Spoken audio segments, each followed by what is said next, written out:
Slow show. Oh.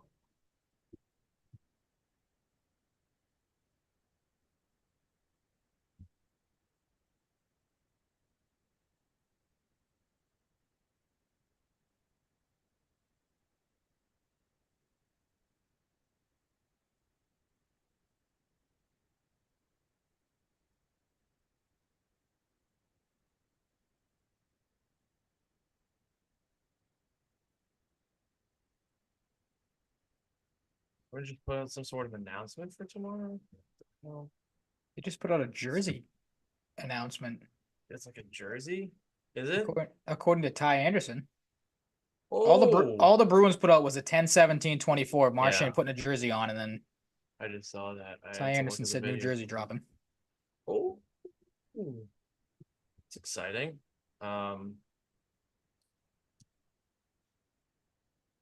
let's tweet out. Hello, everyone, and welcome back to episode 211 of Salvaggio and Cratty here for you again another Wednesday night, October 16th, 7:02 p.m. We got football, we got hockey, and basketball is back. As the Celtics go for a repeat, we'll talk about them and we'll talk about the NBA as a whole, make some predictions, standings, awards, all that good stuff. But before then, and after that, before then, we'll go football, then hockey, and then basketball. So fun stuff, loaded show. Let's get right to it. Ryan, how are you? Not bad. Obviously, we'll touch on a very interesting Patriots game that we got to see our first taste of Drake May.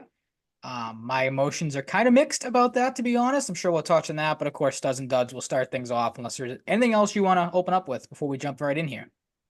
No, honestly, I'm good. All right, we'll jump right in there. My number 3 stud from the Houston Texans game. Kind of tough to find studs when you get blown out by 20 points, but there were some bright spots. Marte Mapu is my number 3, 5 tackles, a half a sack, had a quarterback hit, and 1 pass deflection as well. The pass breakup in the end zone obviously resulted in the Marcus Jones interception, and it would have been a touchdown if it was not for that pass breakup. So good on Marte Mapu there. The pass interference early on, that was a joke. The NFL, in my opinion, still doesn't know what that penalty is. It's kind of like goalie interference in hockey. Kind of funny, both interference penalties don't know how to be called properly because it's just a joke across the NFL as a whole, and this was no short of that in this game because he did not interfere with it. I think it was it Dalton Schultz he got called on for that, so a tough look there again from the NFL and the officiating crew. And he's really stood out these last couple weeks. Obviously, there's been some questions with no Jabril Peppers, what his situation is going to be. Duggar hasn't been 100%, missed the game a couple weeks ago, obviously played in this one. But Mapu's been great, kind of has filled a role as a safety because obviously we knew him coming in last year was kind of a gadget safety slash linebacker. He's filled that safety role nicely and has played really, really well these last couple weeks. Yeah, and he was an interesting draft pick. Saw some flashes last year and are seeing flashes again. I've been very impressed overall, for the most part. Maybe with the goalie interference, pass interference thing, maybe it's the word interference. That's what I Maybe mean. they It's should a change it to like common pass theme. obstruction or goaltender obstruction. Maybe. I don't know. Maybe it's the word. Maybe it creates a sense of disillusionment Mm-hmm. in the minds of the refs. He's also my number 3 stud for a lot of the same reasons you said. I mean, you're going to need anyone to be able to make plays on defense with all the injuries and just lack of overall talent there. And yeah, he showed up, and it's nice to see, a recent draft pick other than Christian Gonzalez shining on the defense. So, yeah, Yeah, it's great. absolutely. For sure. Sticking with some recent draft picks, a guy again sticking with maybe some questions coming into this year. Kayshon Boutte's my number 2, 3 receptions on 3 targets, had 59 yards. Of course, that great touchdown that Drake May threw to him, just as good as a throw as it was a catch. 19 and a half yards, or 19.7, excuse me, yards on average for Boutte in the game, and played 55 snaps, which led all Patriots pass catchers. That was 83% of the snaps on offense. Boutte's been quietly good. He's made a couple of really nice blocks on a couple of run plays, going back and watching some of the highlights from a couple weeks like these last few weeks here. Again, a guy that had a lot of questions coming in, obviously with the gambling stuff in the offseason, didn't really know if he was even going to make this team. I wouldn't say he stood out in the preseason, but I mean, there was some stuff to get excited about. He showed some moments, and he's had quietly a really good season so far. Again, not a guy you really think of all that highly in this offense. I think there's some other guys, the Douglases, the Polks, that you get a little bit more excited for. But Boutte's quietly went about his business and has been very, very good this year. Yeah, partially proves that sometimes, despite concerns about, he, of course, had the gambling stuff that dated back to his LSU days. and certain other concerns about him as a prospect. Sometimes it pays when you have 2 6-round picks to just throw one on an LSU receiver, because they have a pretty good track record of turning him out.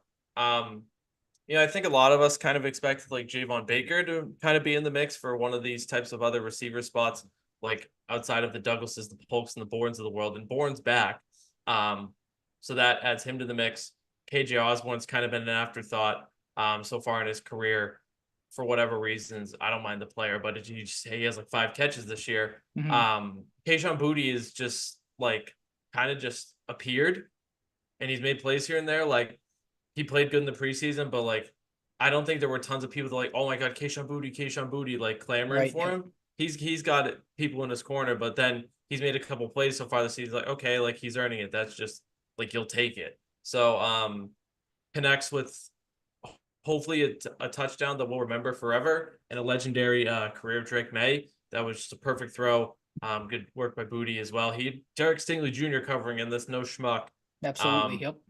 And yeah, I mean, what a memory for him and Drake, and hopefully we'll see more of it because he was solid. He's trying to remember. I'm actually looking at your list to keep up there. I did not have him as my number 2 stud, but I did want to highlight, well, he was worthy. I did want to highlight Ben Brown, because Ben Brown came in after being on the team for like 5 days and didn't allow pressure at center, which was good. The line sort of looked better in some ways, didn't in other ways. And he was a big part of the reason why. Like, Michael Jordan's been, had flashes of like good play. Like, I think you'll take what you've gotten from him. Ben Brown was nice. Demontre Jacobs, it's been rough. Onwenu's, had bad moments, but like, I don't have his stats in front of me for this game, but overall, if you can get a guy that's been on the team for less than a week, getting no pressures allowed, and a spot start at center, we'll see if it's a spot start at this point. You'll take it. So Ben Brown, no pressures allowed. He's my number 2 stud. Yeah, absolutely. Rightfully so. Very easily could have had him as an honorable mention for me. Going back to the Boutte thing really quick, because I wanted to bring it up. We obviously were texting when it happened, and I said it to you. I'm like, it's kind of forget what it's like to see a touchdown of that caliber, a bomb down the field. I can't remember shit. It was probably, I can't imagine Mac had anything like that in his career with the Patriots. Cam Newton definitely didn't have a pass like that. So you're going back to Mac had like one, but it was like that weird bobbled pass. It hit off somebody and like landed in Myers' hands. Yeah, that's right. That's right. Good callback, because they were talking about that on the radio today. Funny enough, bring it up. Kind of the same talk of like, when was the last time you saw a touchdown like that? And I think they said that was a Hail Mary, basically, that play that you just referenced. That I mean, yeah, I think it was like 3rd and 29. I saw the clip yesterday, and Jones was just scrambling, and it was essentially a Hail Mary. Just a prayer, yeah. They said too, I think it's like the longest touchdown by air yards by the Patriots since Christmas Eve 2022. So bad. Really, really bad. But the touchdown was really, really good. And Drake May at his best was pretty damn good. And we'll talk about that more later. Absolutely. Him, even with the mistakes he made, could have been on the studs list as well. So we want to put that out there. For sure, yeah. Putting Drake in there. Yep, absolutely. Number 1, though, I think it was an obvious one. I believe you had him as your number 1 as well. You did. Demario Douglas. Again, crazy what happens when you have a wide receiver of this caliber and you actually use him correctly, because the Patriots have started to use him correctly in the slot, over the middle, where he shines.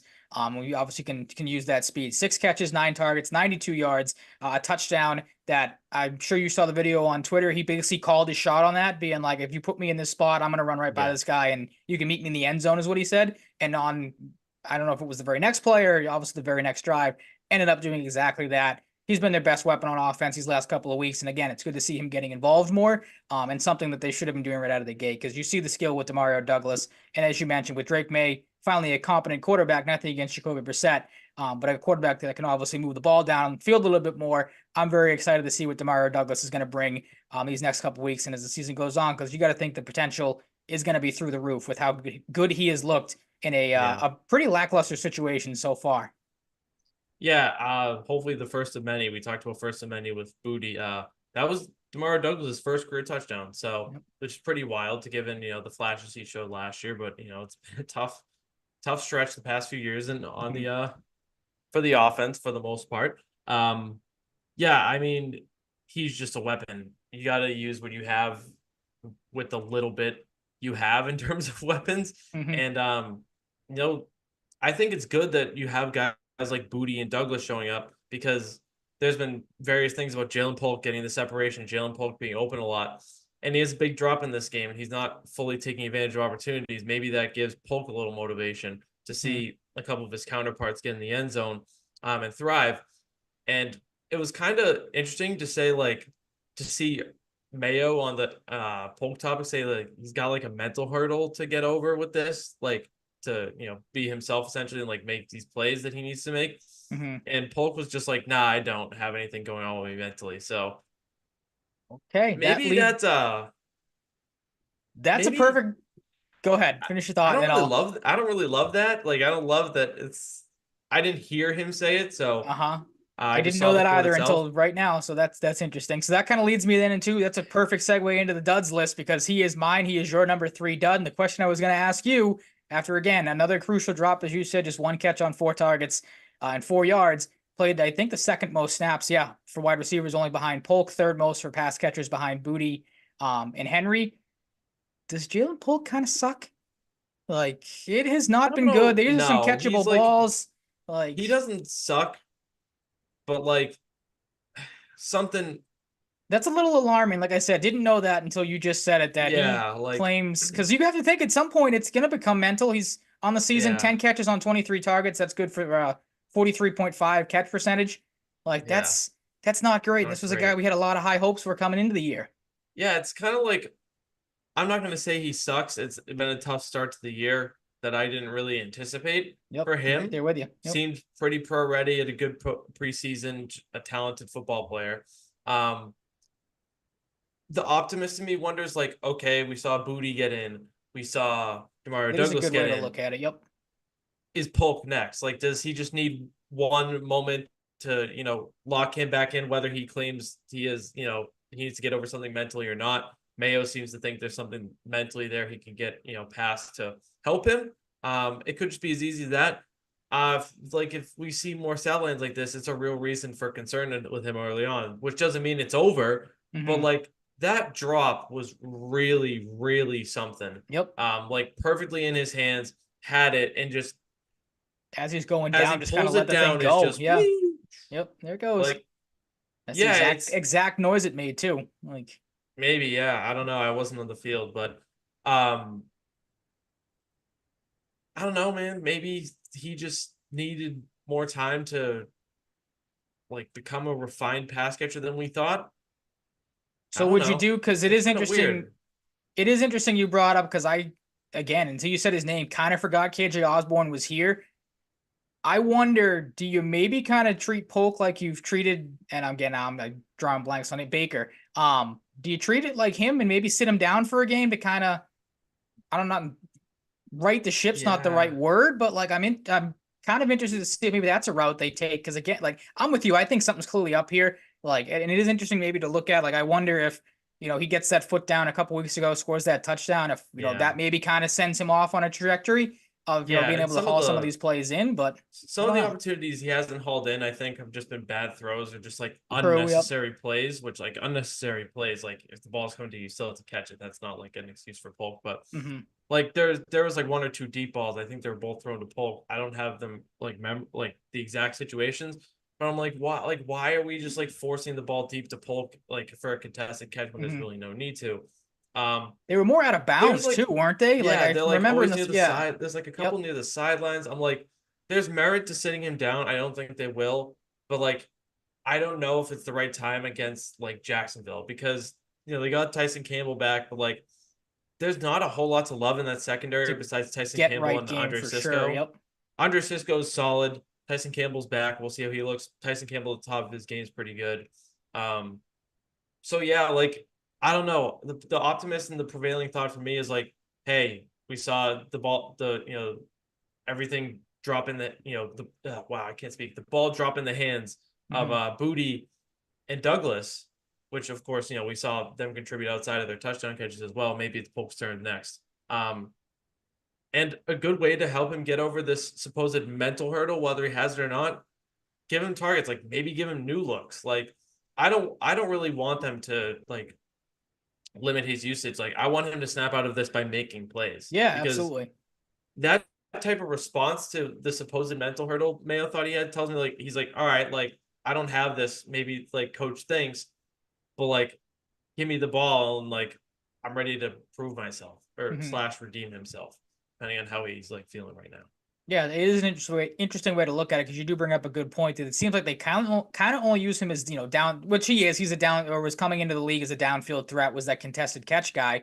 It is a good point you bring up. Maybe change up his looks a little bit here. You always hear basketball players. You always want to get the easy bucket to start off a night. Like how many times have people said that about Jason Tatum? Once he gets a layup, he gets going. Maybe again put Polk in the slot if that's something you're thinking. Where get him a short little catch just to get his feet Yeah. under him and then see if he can go from there. Like that's something I would try absolutely. Yeah. He's always been a guy like I feel like I talked about it after he's drafted. Like I feel like he can make those intermediate catches, those tough Yeah, for catches, like sure. crossing routes, slant routes. Um, yeah, just like you got to get him activated because it's not gonna magically make your team productive offensively, but like you want to get return on a second round draft pick, For sure. especially Yep. like I don't know how much reputation means to them without Bill anymore because part of their wide receiver reputation is tied to Bill, a large part of it. Hmm. But like new era, you want to start turning young receivers into pretty good players, I'd imagine, and of course that helps your franchise quarterback. So yeah, it's a tough spot for Jalen Polk right now, but I have faith that he can snap out of it. But if he doesn't, I mean, God, it's not going to be fun. Yeah, for sure. There's definitely going to be questions, and then you hope this is a kind of a one-off thing of like him disagreeing with the coach, but maybe that's something that lingers, and obviously you don't want to see that with a first-year wide receiver and a first-year head coach. Can't imagine that's going to be a good mix. Sticking with the No. young guys, for me, my number two dud. This was bound to happen at some point. Stinks that it was this game. Stinks that it was against Stephon Diggs, who seems to just absolutely hate the Patriots. But Christian Gonzalez is my number two dud. 3 tackles in this game. Coverage stats: 3 for 5, 34 yards allowed, and a touchdown. 34 yards allowed is terrible, but I mean that touchdown play that was maybe the worst coverage he has ever had in his NFL career, and that's saying something because he's been very good, as we know. But not a good game for Christian Gonzalez. And again, this is one we're not going to spend too much time on because, again, it was bound to happen. We've talked about it. Everyone has talked about it. The amount of just insane wide receiver run he has gone on and for the most part shut down. One of these guys was bound to break out against him. And it sucks that it was Diggs, obviously, with the history that he's had with the Patriots. But again, it is what it is. Gonzalez, Yeah. you got to think he bounces back next week. And I don't have too many concerns with him. I doubt you do either. No, yeah, like you said, it was bound to happen, and like Diggs has been a very good fit in Houston so far, so it's not that surprising outside of the skill we know he has. Mm-hmm. Um, different staff too, different ways to get him open. Of course, he gets in the end zone. Um, yeah, I didn't like Gonzalez wasn't on my duds list, but like was had a case to be there. My number two dud was a guy I'm starting to get worried about, and it's Dietrich Wise with another really poor showing. Been kind of Um, non-existent, yeah. a tackle and assisted tackle, not necessarily the youngest guy anymore. I think he's 30 or 29. Like when you need guys to step up and the guy you should be counting on the most to step up on the edge, especially when Keon White hasn't had his flashes of brilliance like he did early in the season, a guy in a different mold, a younger guy you're counting on to step up at that position, you need Dietrich Wise to be better. It can't be Devon Godshaw anymore because Devon Godshaw has actually been doing He's stuff been lately. very good, yeah, those last couple Um, weeks. Yep. maybe he finally started listening to the show. I don't know. Mm-hmm. Like, I want to prove these two wrong. I'm tired of being on the duds list 5 out of the first Seriously. 6 weeks Um, of the year. like I don't like they don't have showstoppers all over the defense, but like I don't want to have to see a veteran defensive player on this team throw duds like this. I don't like this. And Yeah, you're yeah, not I don't used to it. know. Wise needs to figure it out. Like he's had rough games before that he's bounced back from. We've seen him on the studs and duds side many times before.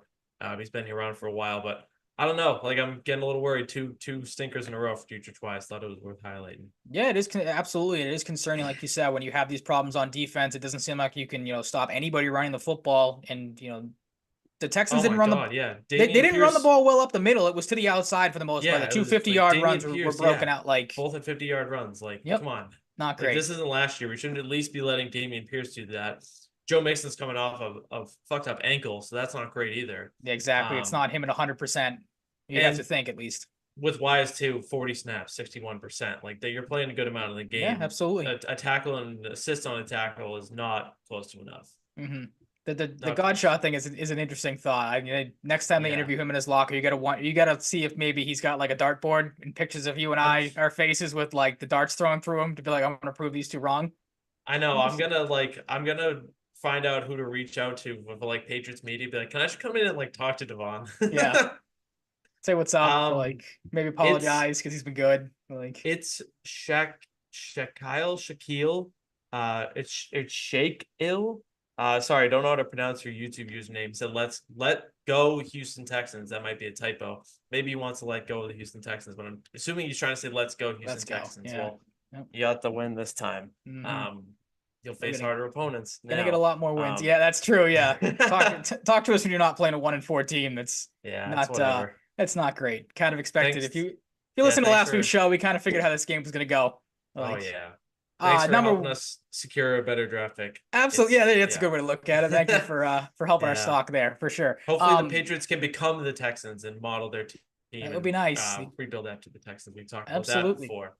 They're gonna need a right tackle to do that, or a left tackle, depending on where you line this Yes, guy up, because it's not good yes. wherever he goes. And again, I didn't want to dump on him too much last week. I will do it this week, because Demontre Jackson, as you mentioned, is not good. 2 sacks allowed, 1 strip sack, and a false start penalty. Like I said, he's not good at left tackle. He's not good at right tackle.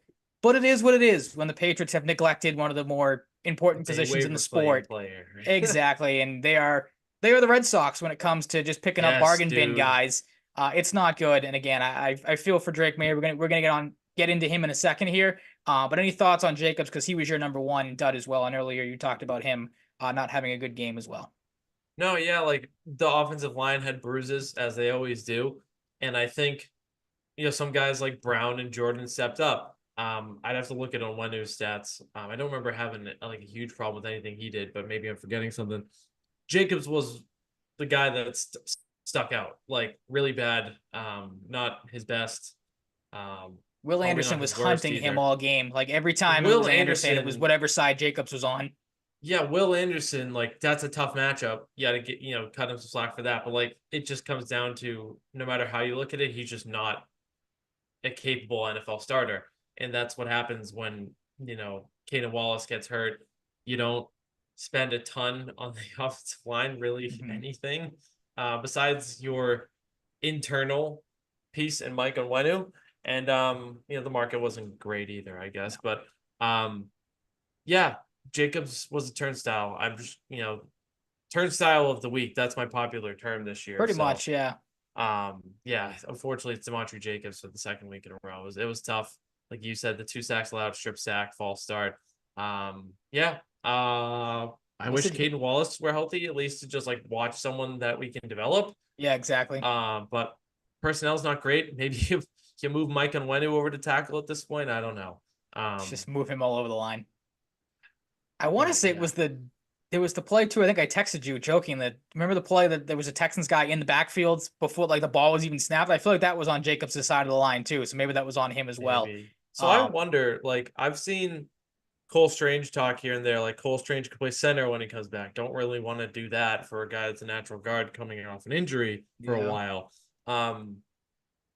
Maybe Cole Strange comes back. You have him and Jordan at guard. Then you move Nwenu to right tackle. maybe. I'm Possible. I'm glad to see people still think Cole Strange is actually a functioning human being and actually Hey, exists because hey, he's an enigma at this point, and the yeah. way I think Well, about at this him, point, the like Patriots guy's a should take unicorn. it. You got to see True, what you got when he comes back. fair. And Yep. then maybe it pushes a guy like Demontre Jacobs out. So in the event they move Mike to the right tackle position. So Gotta do something. unfortunately, that might be back-to-back weeks. Demontre Jacobs is the unanimous number one dud. Absolutely is. Yep. No doubt about it. Yeah.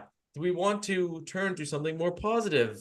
Not all positive. It wasn't perfect for him, but Mhm. Drake May did make his debut.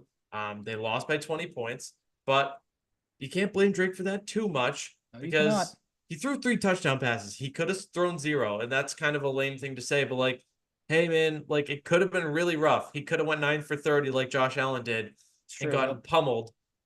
He didn't. He threw 3 touchdown passes. He threw 2 picks. He had a fumble. Like, I can't get too worried about that. Mhm. It would be too forced. Overall, a positive debut for Drake May. He overcame mistakes, I think, well. he hasn't been a guy that I've looked at and said, oh, when he makes mistakes, I'm worried about him crumbling. And I don't think he did. So mistakes and turnovers were bound to happen. As we talked about, the O-line wasn't as bad as they could have been, but Yep. certainly didn't help him at points throughout the game. And he had some great throws when with Douglas and Booty in particular, and some other nice ones.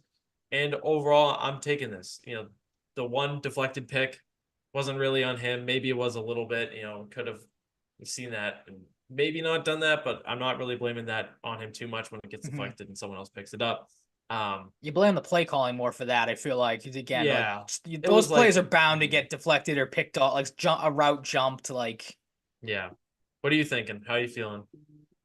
I'm in a weird spot because like I'm with you. I do lean more towards the side of like it is exciting. And I am happy to see a quarterback that we talked about has the athletic ability, can run, because that was the thing that impressed me the most. Is like I didn't expect May to pull a Mac Jones when pressure started and just kind of crumble. Like you obviously know he has the athletic ability and the speed to get out of the pocket, and that was a big thing for me is kind of knowing when to do that because he was one of the Patriots' best rushers. He might have been there or close to their leading rusher in this game. I don't have the 38 stats in rushing front of me. yards. Yeah, so an impressive debut there. Like you said, I agree with you. The turnovers are bound to happen. The first pick, overthrow, maybe guys a little too juiced up for his first NFL start. So yeah, bad throw, but you kind of you take the punches there. Yeah.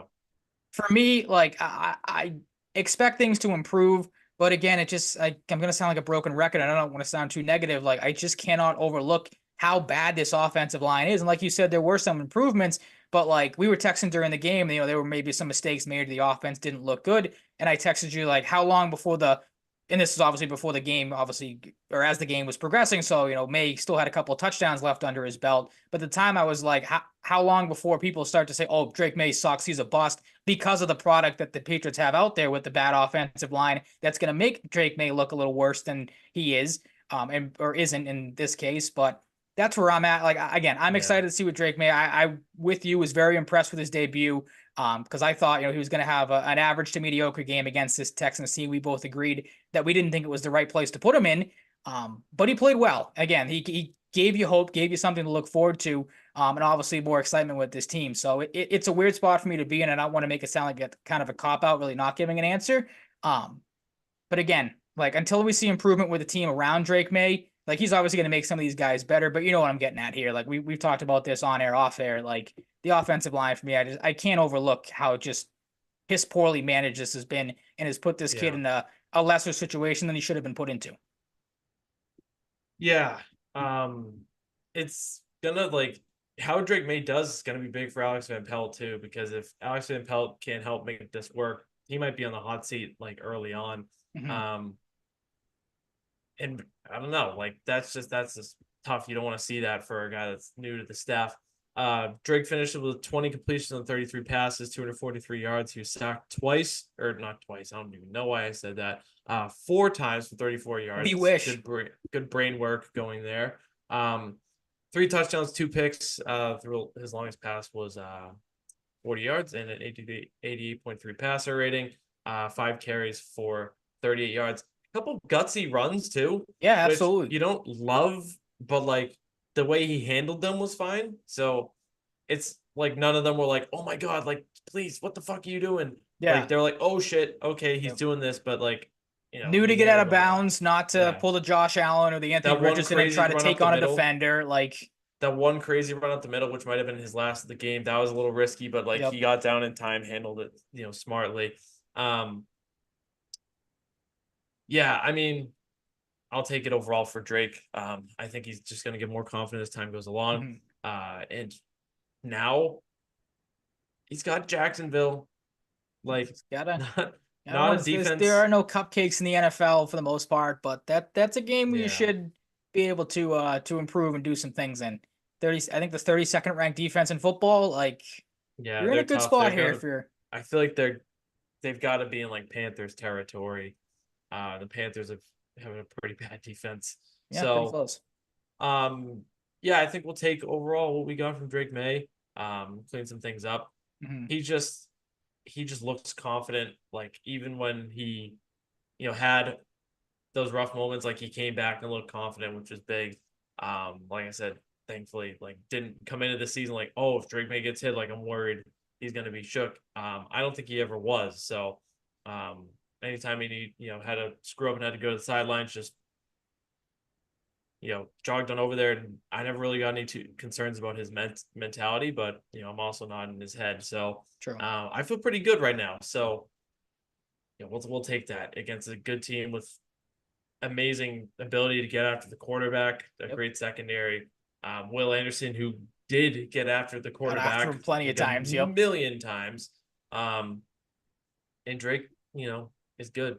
He's good. He's a damn good football player. And I think you saw teammates like Demario Douglas was very hyped up. Like Kendrick Bourne was talking on Twitter about, you get that confidence for a guy like Ben Brown when you have aura like Drake May does. Like, I think he really fired this team up. You saw Hunter Henry talking about him before the game, like with a big smile on his face. Like, and that might not be anything against Brissett. It's just the difference in player, Right. It was a needed skill shot in the level is, arm. Like, yeah, like skill level's different, but like no matter how skilled Drake is right now, it's the third overall pick. Like guys are going to get excited about that.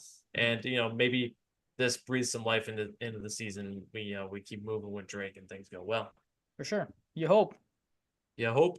You get the quarterback situation figured out, but I mean, my other takeaway from this game too, and we talked about it during the game. You mentioned Alex Van Pelt, and not a hot start for him out of the gate when you're already down 7-0, and your first couple plays are 2 runs that go nowhere, and you put your rookie quarterback in a 3rd and 9 for his first drive of the game, which obviously doesn't get completed. The big thing for me too is that the coaching staff just continues to just look like they don't make any improvements week to week. And again, the idiotic mistakes that just should be uncharacteristic with this team, but kind of aren't at this point. This is what this team is. Like the Austin Hooper play on the fumble, very easy could have found himself on the duds list for that play alone, because it was really the only play he had all game. That ball protection was a joke. And if I were the Patriots, I might look to kind of you sent a message with Stevenson for fumbles. I would send a message with Austin Hooper and bench him to start the game.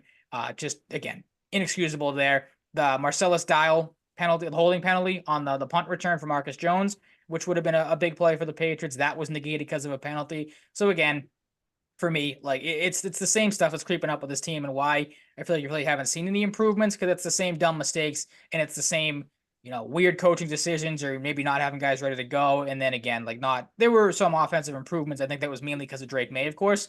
But Alex Van Pelt is still not doing a whole lot to instill any confidence in me. I don't know if you feel the same way, kind of the last talking point on this game, unless you had anything else you wanted to cover. Yeah, sorry, I'm getting a spam risk call off to the side here. Nice, those are always fun. Yeah, always fun. Damn it, distraction. Like, yeah, I want to see what Van Pelt looks like under May more, or Fair, with yep. May more. So I'm not gonna like dive, think about it too much, but like I don't know. Okay. You gotta hope there's some maximization of potential here with a better quarterback. That's about it for me right now. But this guy I mentioned earlier, like things don't really like take off in a reasonable sense, like in terms of like exciting offense that may or may not turn into wins. Like you're gonna have to put some heat on Van Pelt. So the Patriots aren't gonna win a bunch of games, but like you got to get some more excitement and offense out of this team with Drake May at center. So yeah, absolutely. Couldn't agree more. Couldn't agree more. What's next? How do you want to do this? Because last week, if people listened in, we may or may not have forgotten to recap the week following in the NFL. So you want to go to that, or should we go to like we usually do, the week 7 against the Jaguars you mentioned over in London? Yep. All right, we'll go to that one then. All right, yeah, like I don't know. There's merit to both sides. We talked about this. Like I figured we'll just keep the Patriots again for next week, one after another, and then go from there. Patriots and Jaguars, an amazing London game, as they always are. Poor London citizens. Real doozy. Yeah. This is London's team though, the Jaguars. Jaguars are minus or opened at 4.5 favorites. Now 5.5. What a joke. My mind. Yeah. I'm Patriots sorry. stink, but like the Jaguars are one of the worst football teams teams in football this year. And again, not that the Patriots are any much better, but that Jaguars team is a joke. Yeah, and it's a Jaguars team without potentially Travis Etienne, who's also been underachieving. So Tank Bigsby has been the better back. So maybe that just allows Tank Bigsby to run free. That's one of my concerns because he's kind of been awesome when given opportunities. So he's definitely a guy that maybe not coming into the season we expected to be highlighting in this type of discussion, but now we are. Brian Thomas Jr., a guy that will see a lot of Christian Gonzalez, I imagine, already the best receiver on that team. I think that's safe to say. Gabe Davis hasn't done a ton. He got in the end zone this week, but hasn't done a ton. Maybe you want more from him.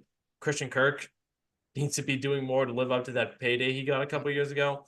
And then Evan Ingram's back. So they have the weapons.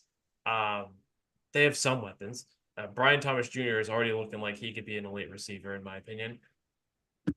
You're missing potentially a running back, but like Bigsby's good, but the defense is bad. The coaching is bad.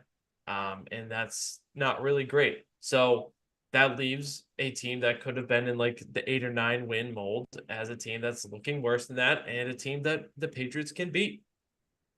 As bad as the Patriots are, they can beat the Jacksonville Jaguars now, and just a really mid Trevor Lawrence. Really, I was going to ask you because you said bad generational coaching. my ass. Yeah, I wasn't one of those guys. I was like, okay, like let's calm down the generational talk. I kind of bought into it too, but oh my god, generationally mid. No, but I'll give you credit though. You, I think, from day one had your questions about Trevor Lawrence. I mean, Yeah, here and there. we've talked about it numerous times. Have you said it plenty of times that he is the prototypical, like, will have a touchdown, but also throw for like 132 yards and a couple of, like, his stat lines never really jump off the page to you. And No. I don't disagree with you that, they aren't the best offensive weapons on the planet, but like Evan Ingram's good. You saw last week, 10 catches, 10 targets, did everything except get into the end zone. Christian Kirk had a good first year with them. Seemed like he had a really good rapport with Trevor Lawrence and has kind of lost that. Now, maybe that's because Brian, like you said, Brian Thomas Jr. has kind of ascended very quickly and a very good wide receiver. But like they have the pieces where they should be a decent team on offense. I mean, their defense is atrocious, so that's kind of, I'd have to assume why they've been so bad this year. And they're, listening to some people on Sports Talk Radio today, a lot of the thought process seems to think that the defense kind of quit in that game last week against the Bears, if you watched it. But it is kind of mind blowing to me that Trevor Lawrence, he's not a bad quarterback by any means, but like obviously should be better. And the fact that you can't make it work with some of these, these talents on this team is a little surprising. Yeah, and like it's a defense that still needs a lot of work, but it's not a defense devoid of guys that can make plays. Trayvon Walker hasn't lived up to the #1 pick billing, but was the #1 pick. Unfortunately, looking back at that draft, Aiden Hutchinson went after him. Aiden Hutchinson, very scary injury this past week, done for the Defensive season. Player of the Year, if not for that injury. Dan Campbell thinks he's strong enough to just like want to come back. Like, oh, maybe you come back. No, Dan. No. Dan Campbell thing, yeah. Not a chance. Send the guy out there with a maybe if he recovers a not so broken tibia, but also still probably broken. Like, good lord, that injury was tough. Dan Campbell. Yeah, like it's a defense that still has playmakers. They traded one of them, not one of the higher end ones. Roy Robertson Harris is now a Seahawk, so he's no longer in the mix. You got Monterey Brown leading the team in tackles, Ryan, and I gotta be honest, I don't know who that is. So right there with you. So we can move on if you'd like. Yeah, I mean, Ventrell Miller has potential, like younger guy, can make plays. Devin Lloyd was awesome at Utah, has had a good start to his career. Andre Cisco, Tyson Campbell's back. Josh Hines-Allen, we know the deal with him. He's been pretty solid for a while. And it's just like, even when they do make plays, they're not like plays that are big difference makers. This is a team that really, really needs defense early in the draft and needs to prioritize it in the offseason, because this is a team that has enough, if you get the right coach and build out the defense, that like should be in the contention for a playoff spot, and they're not. So they're looking like a lottery team more than a playoff team. But yeah, I mean, guys like Lloyd, guys like Eric Armstead, who's had a slow start to the season, but we know what he's capable of. Hines-Allen, Trayvon Walker, Andre Cisco, and Tyson Campbell. Their names, but it's the unit as a whole just hasn't clicked. They haven't been able to consistently stop offensive, I almost just made up a word about like being prolific. I almost just made up a word associated with prolific, but like teams being prolific on offense in order to sound less stupid. It's a mess, and I'm kind of surprised Doug Peterson isn't fired yet. I And was if they lose to the Patriots, he's getting fired. Yep. These I heard it on the radio this morning too. These Like these we are were the on games. Sirianni watch last week with the Browns game. If they lost, he's done. If the Jaguars lose You in almost London, have to their the potential future Patriots. home, Yeah. to the Patriots, like he has to be, right? He has to be. You would think. I mean, these are the games that coaches get fired at. A lot of people seem to think the Germany game was the doing for Bill a couple from last year. Who was the coach? It was a year Yeah. before that too. There was a coach that got fired coming back from. Oh, it was Jaguars old coach, the idiot. Urban Meyer, the guy who Yeah, put his hand in the he got girl's ass. yep he got fired coming off of the London trip that year, I think. So I think you're right. I think yeah, you're right. so the London games, the Germany, you go overseas, you lose, your team stinks. You Coach Trap Game. Coach yeah, Trap Game. absolutely. Who knew? Who Yeah. knew? Don't Who if you knew? see if your team Telling people. stinks We're and you telling see the London on people. the schedule, you might be in trouble. Yep, Oh not man, good. Ryan, you just broke ground on I real fact. can't take credit. I again heard that discussed earlier on. I think it was See, Toucher you and could have Hardy, just but lied. You could I have don't just want to lied. lie. You could have just lied. Yeah. No, lying is deceitful. But yeah, like it's true. Like if you really think about it There until is now, it's history to true. back it up. I'm There sure is those aren't the history to only back couple of it up. coaches. Yeah. Yeah, I mean, I like the Patriots' chances to at least cover, if not win this game. They are 30th in passing yards per game, which could change under Drake May. You hope it does. 30th in total yards. Yards passing, they're 32nd. Yards rushing, they're 9th, so that's good. Yards allowed, 25th. Pass yards allowed per game, 24th. And rush yards allowed, 19th. 19th in total yards for the Jaguars. Not great, pretty mid. Passing, 20th. Yards rushing, 17th. Yards allowed, 31st. So, yeah, to the defense argument, pretty bad. Pass yards allowed, 32nd. Also really bad. Can't get any worse. And rush yards allowed. So can't get worse. Yeah, in some of those categories. It's pretty rough. It's pretty rough. They are an enigma of the team. But unfortunately, for fans' sake, they're not totally unfamiliar with the Jaguars being really bad. So we'll see. This is gonna affect either fan base, no matter who loses. Like Patriots fans expect them to suck, but like, hey, it's Jaguars. Hopefully you beat them. It sucks if you don't. And if you're the Jaguars, you're just probably done. And if you're not already done, if No, you're they're as a already Jaguars done. fan, you're done. If you lose this game, you're just probably giving up on the season unless you have unwavering faith. Anything else that stands out to you, like storylines, predictions, anything like No, that? you really hit on the big ones for me. Like I'm with you. I hope I hope protect obviously Drake May. Like you said, the offensive line's still a work in progress, but there were minimal improvements last week. You protect Drake May in this game, you should be able to feast on, as you said, the 32nd ranked defense in passing yards allowed. Obviously the big one for me too is if Ramondre Stevenson's going to play. It doesn't seem like it as of right now because I think he missed practice or didn't practice today. And then you touched on the Patriots run defense. Can they finally catch a break with no Travis Etienne? But as you mentioned, Tank Bigsby has been the better back. And we saw Dameon Pierce, who isn't the greatest, not a slouch though by any means. He had success against the Patriots defense, so it might just be what it is at this point. Or if you got a running back who has any sort of talent and you're playing the Patriots, you might be in for a good afternoon. They got to get that figured out because I think it starts there. Your offense is going to come along as it is, but your defense is what you're going to have to hang your hat on, and they have not done that the last couple of weeks. So, and it's been pretty alarming, especially with how obviously you knew the Texans game was not going to be pretty last week, but to see how bad it was, and how CJ Stroud just picked them apart. Not great. You'd like to see some improvements against a lackluster offense like the Jaguars have been. Right. Yeah. And this is, you'd imagine, run defense is a huge focus, even without, you're looking like without ETN, Tank Bigsby has earned some level of respect. For sure. And of course, just, you don't like getting run all over. That's no fun.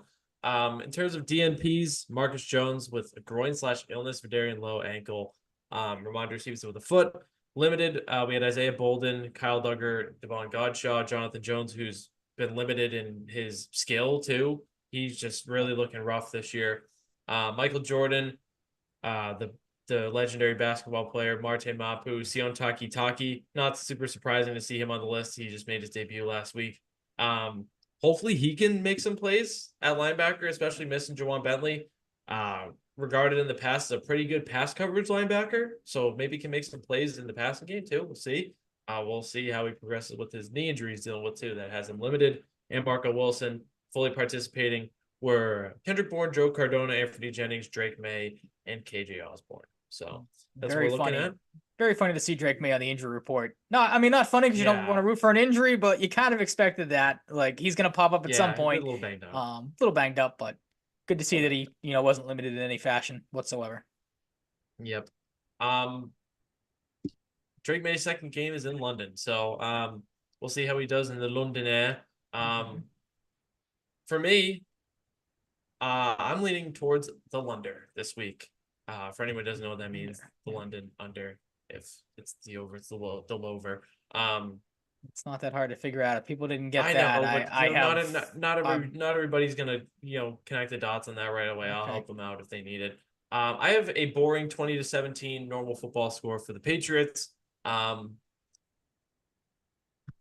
they got to win this one, right? Like you got the swagger of the rookie quarterback, Hmm. a a battered team mentally and physically on Jacksonville side of things that you know there's two scenarios. The Jaguars really come out to play and they beat you no matter by how much. I don't really have like an exact prediction for that scenario, or they lose to the Patriots in very annoying fashion. So that's how I see it. And I don't know if this is the last second field goal or what, but I'm feeling 20-17 in the Lunder. That's it is such a perfect score for two terrible teams playing in London, though. Like, you're gonna get an under game more than not, and they're gonna be We had the over gross. last week though. Yeah, but the Bears are a good team. Yeah, Like, they've become a good team. Obviously, they've been a work but in like progress there's this season, also but I always go into most London games with the fact like I don't care how good you are. Usually it's bad teams that play over in London. mhm. Like you get like sucked down by playing in London, and it Yeah, just yep. like fosters a lack of points. I don't disagree with you at all. I am picking a similar, maybe a little bit of a higher scoring game, but not by much. I have the Patriots winning 24-20. If you lose this game, if you're the Patriots, this takes the cake for the worst loss of the season. This by far dethrones the Miami game from a couple weeks ago. You have to win this game. Like, the Jaguars, I think, are all but packed up and ready to go home at this point. Like I said, there's people that believe they quit in that last game against the Bears. It was ugly, so I don't necessarily doubt that. And like you said, the Patriots have all the momentum, it seems like right now. Yeah, that might be crazy to say coming off a 20-point loss, but like you said, you have the rookie quarterback that looked better than a lot of people thought he was going to. Yeah, it's a different environment playing in London, so maybe that gives them, a little bit of a shakiness to start, but you got to find a way to beat this Jaguars team. They are just so bad and heading in the wrong direction right now that a loss here is, I don't know how you come back from that if you're the Patriots. So I think they find a way to squeak this one out, maybe get, right the ship a little bit here. Love it. Yeah, just I feel like I should be like 100%, but I'm just not quite there because the You Patriots are can't be bad. with this team. Like, I Yeah, want to feel the same way. Like, there's no way to lose to the Jaguars for the Jaguars stink. But like we said it last week, they shouldn't lose to or 2 weeks ago. They shouldn't lose to the Dolphins with how bad that team has looked, and that was one of the ugliest games of the season. So yeah, and I just have a feeling like my score prediction is going to be wrong. Like I don't know. He threw are you? three touchdowns against the I was gonna say, are Texans. you thinking like We'll blowout then in that case? I don't know. I'm just going with 2017, but I feel like I'm going to be wrong. Like he threw three touchdowns against the Texans. Hopefully he can throw more than three touchdowns, but you can't count on that for a rookie quarterback No, in a second not game. yet. You shouldn't get your hopes up too high, but he could. See, he could. Because hey, that's a good Texans defense he threw three touchdowns on. But yeah, we'll see. He's got the first one out of the way, and we'll see how number two looks because there's reason to be excited. And we're on to the next section. Did we say we're doing the recap or the predictions first? Maybe usually do the recap Recap. first, and then go into Yeah. the. Yep. Makes Last week sense. has me like disillusioned now. Like now I'm just Can't like remember how we forgetting did them. it before. Yeah, I'm missing that part of my brain like in SpongeBob when he I has like I different thought. like file cabinets for everything. Like that one's Yeah, just been yep. cleared out. So I now thought I'm we just I I'm thought just we go to reminding hockey. myself. I thought we go to hockey and then Yes, yes. completely jump back into the football And then segment once we later. go after we recap the first Bruins game from last week, the latest one, Hmm. furthest back, Yep. we'll go to the Eastern Conference of the NBA preview, Gotcha. and then we'll switch back to hockey, then back to football. Throwing So curveballs left and right. yeah, No one the knows most what's coming. confusing show ever, Yep. the worst structured show ever. Hmm. 49ers 36, Seahawks 20. Did I said 46, 36, Seahawks 24. Good game. I mean, hey, we've The seen Thursday night plenty games of have bad not been Thursday night terrible. games. Yeah. yeah, we've turned a leaf with Thursday night games for the most part. I don't remember all of them off the top of my head, but pretty good. Like, hey, you'll take this.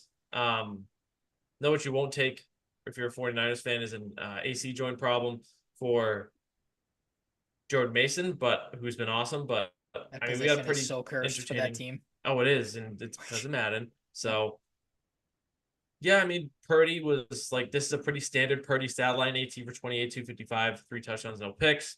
Isaac Guerrero, the running back from Louisville, came and looked pretty good. So good on them that they drafted him because they need him right now for sure. Debo broke out. Kittle had two, and Kyle Juszczyk has just been like awesome when they need him to. So He's good for like ice in a game. It's like yeah, team or might just be like coming back. Nope, just give the ball to yeah, Juszczyk badass and football, yeah, watch him go. fullback play. Yep. Yeah, but yeah, I mean we'll take that for a Thursday game. I don't have a ton to add though. Like it was just a No, good I mean football game. the biggest storyline was the Mason injury, and again that the 49ers, now have to rely on another running back. Guerrero looked good, as you said, but that's a big loss for them if Mason can't go. He's been a very nice, as you said, replacement for CMC. Obviously, you don't really know when he's coming back, so that'll be an interesting one to keep an eye on if now they're down another solid running back. I don't know if CMC's coming back. It I changes kind of every felt week. It that way feels for a like while. a buddy of mine feels the He's same got way because like I Achilles like tendonitis or yeah, something. Is yep, that what it is? mm-hmm, That sounds not like great. really not awesome at all. No, I can't imagine it's a fun injury to have. Like, Yeah. I don't know. I don't know. It's a weird situation over there. I feel like we're like not hearing a lot about it No, either. they're keeping it. That's a little concerning too. Is obviously you didn't really even know the injury was a thing until an hour before. I feel like the season started or the 49ers season started. Yeah. Obviously not knowing CMC was going, but it's been a little murky when it comes to his injury, which is pretty concerning if you're a 49ers fan, I'd have to imagine. Yeah, it's pretty rough. Um, we talked about the Bears Jaguars game a little bit, but Caleb Williams has arrived. Looked very good, took advantage of a bad defense, threw one pick, 4 touchdowns. Got sacked 3 times, but overall, I think he'll absolutely take this. I do wonder if any bettors out there, anyone psycho enough to have Cole Kmet and Keenan Allen to each get 2 touchdowns. I'd Yeah, love what to know that what the payout would have odds would been. have been. Mm-hmm. Because that is something you could have bet on if you felt like being a weirdo, but a good weirdo in this case. Defense is excellent. Continues to be a huge strength for the Bears, and Jaguars are stinky butt poop. Yeah, they're not good. The other thing that wasn't good from this game, again for fantasy, a little bit of fantasy talk, was thought it was good getting Evan Ingram back for my team, and then the corresponding roster move was to drop Cole Kmet from my team because I was like, I don't need another tight end. I have Evan Ingram coming back, and then Oh, like I you said, drafted Cole Kmet and dropped him, so yeah. oh, we were And both I could struggling really then. use him because David Njoku and Zach Ertz don't Not really great. pop off the page. They do No, okay, David but Njoku would be a good option if Deshaun yeah, Watson but wasn't one of the worst quarterbacks in football right now, Cole and that's Kmet. all of football. I'm not just I including the NFL. whatever. It's just fake football. The real football here though was good. It's fun to watch the Bears be good, I guess. Yeah, I mean, they're an electric team so far. Williams has really looked good the last couple of weeks. Like you said, he has come on strong. DeAndre Swift has kind of come back from the dead. Like he had a Mm-hmm. horrible start to the season and has looked like a great pickup from them. And obviously, you knew what DJ Moore was. You know what Dunze is good. To see Keenan Allen get on the board finally. I don't want to say a three-headed monster because I think there are still some questions, obviously, about Allen's health moving forward. What Dunze has his ups and downs. Same thing with DJ Moore, who was not great in this game. But as we knew the Bears were, they're building something, and it's looked really good these last couple of weeks. Yeah, DeAndre Swift, after 4 passing touchdowns, earned that rushing touchdown because he was really good Yeah, absolutely. in this one. Commanders and Ravens, two very similar quarterbacks. One been around for a while, one not so long. Jane Daniels versus Lamar Jackson. Zay Flowers deserved a touchdown. Really did. 9 for 9, Did everything to get in the 132 end zone. Yep. yards. Was excellent. Mark Andrews has returned. He is back. You think so? After one, Yeah, like back, like I don't know if it's consistent, but like 2 weeks with I think 55 receiving yards yep. plus. So there's Okay. something. All right. Jane Daniels, efficient, just continues to be efficient. Didn't throw a pick in this one. Him and Terry McLaurin are really starting to build really nice rapport. it was cool to see a couple weeks ago too. They were saying on the broadcast, like, yeah, it's been a slow start for Terry McLaurin, but like he's okay with it. He knows it's gonna take time. Like he's not gonna get all pissed about it. In a league where receivers can be divas, it was cool to see that with Terry McLaurin because I feel like he's always been a likable guy, and then you see that come out. You gotta Makes you think root for a guy he's like that a little more. you gotta think he's used to that too. Yeah, Like I mean, look who he's all the played with. shitty play, quarterback play he's had over the like. I Now mean, he's got a Heisman winner. Like, yeah, I mean, watching that preseason game for the Patriots and I think they were interviewing him on the sideline. You could just tell like how excited and pumped he was to play with a quarterback at Daniels is. So he's got to be through the roof right now. Whether it took a while or not to get going, he's again, it's the best quarterback he's played with since being in the NFL. So you got to think he's very happy with how things have gone. yeah, it was a good game. Like, just really Yeah, solid. absolutely. It wasn't the Nothing like, humbling yeah, that I figured the Ravens would get. Like this was the one where like the Commanders were playing well. We talked about it last week. Where you kind of thought like, all right, this is where the Ravens come in and kind of smack her in the mouth. Maybe Daniels has his first game where he really looks like a rookie and has a couple of bad picks, but like you said, was good on the score on the box score, no interceptions, no bad turnovers. In a closer game than maybe some expected. yeah, and like I'm getting closer to saying the Commanders are a real contender in the NFC. This is a good test. They handled well despite losing. The thing that hurts in this game, Jonathan Allen, torn pec, Yep, done. done for the year. Huge loss. Huge, humongous loss. So we'll see how that affects the interior of their defense and overall success of the team because he's a guy that can take over. Um, Cardinals and Packers, it looked like for like a couple moments that we're gonna see one of those Cardinals games like they battle back, they're scrappy. Marvin Harrison Jr. gets concussed. The two top receivers from the draft this year both concussed. That really sucks. Chris Olave, we'll talk about the Saints later too. That I've seen few concussions that were just instant guaranteed concussions. They showed his eyes and his face. You could tell, like guaranteed concussion. Yep. Concussions suck to watch. Um, Jordan Love was excellent. The Cardinals weren't quite scrappy enough to claw their way back into this one like they do sometimes. 4 touchdowns. I think that's 2 or 3 4 touchdown pass games for Jordan Love this year. Through one pick. They have a monster at receiver. They do. You think Romeo Dobbs would get eased back in a little slowly after skipping 2 practices, but he gets in the end zone twice. Jaden Reed gets in the end zone. Christian Watson gets in the end zone. It's just Dontavian Wicks is the odd man out this time. They have 4 really good receivers, and Tucker Kraft has shown he can pop off a little bit when they need him to. They have a serious group of weapons that are all young and a pretty good running back in Josh Jacobs. Packers looking pretty good, and they win this one handily. Yeah, I think the scary thing was that with them is you really haven't seen Josh Jacobs be. He hasn't had to be, but you really haven't seen Josh Jacobs be Josh Jacobs yet. I feel like he's having a lot of these like 15 to 18 carry games, but really not cracking off big runs or anything like that. A lot of like these 60-yard games, which again they're decent games, but this is a guy you're used to having multi touchdown games. A lot of catches in the game. Hasn't had to do that like you said. That I don't know how defensive coordinators game plan for them. Because, I mean, Jordan Love, obviously great quarterback. He can beat you with his legs, too. Like, he has some mobile ability. So there's that you got a game plan for. And then, like you said, it's just a cast of who's who at wide receiver when it comes to, who's going to get – who do we have to game plan for here? Because, like you said, all these guys can go for, these insane stat lines or all be utilized in multiple ways.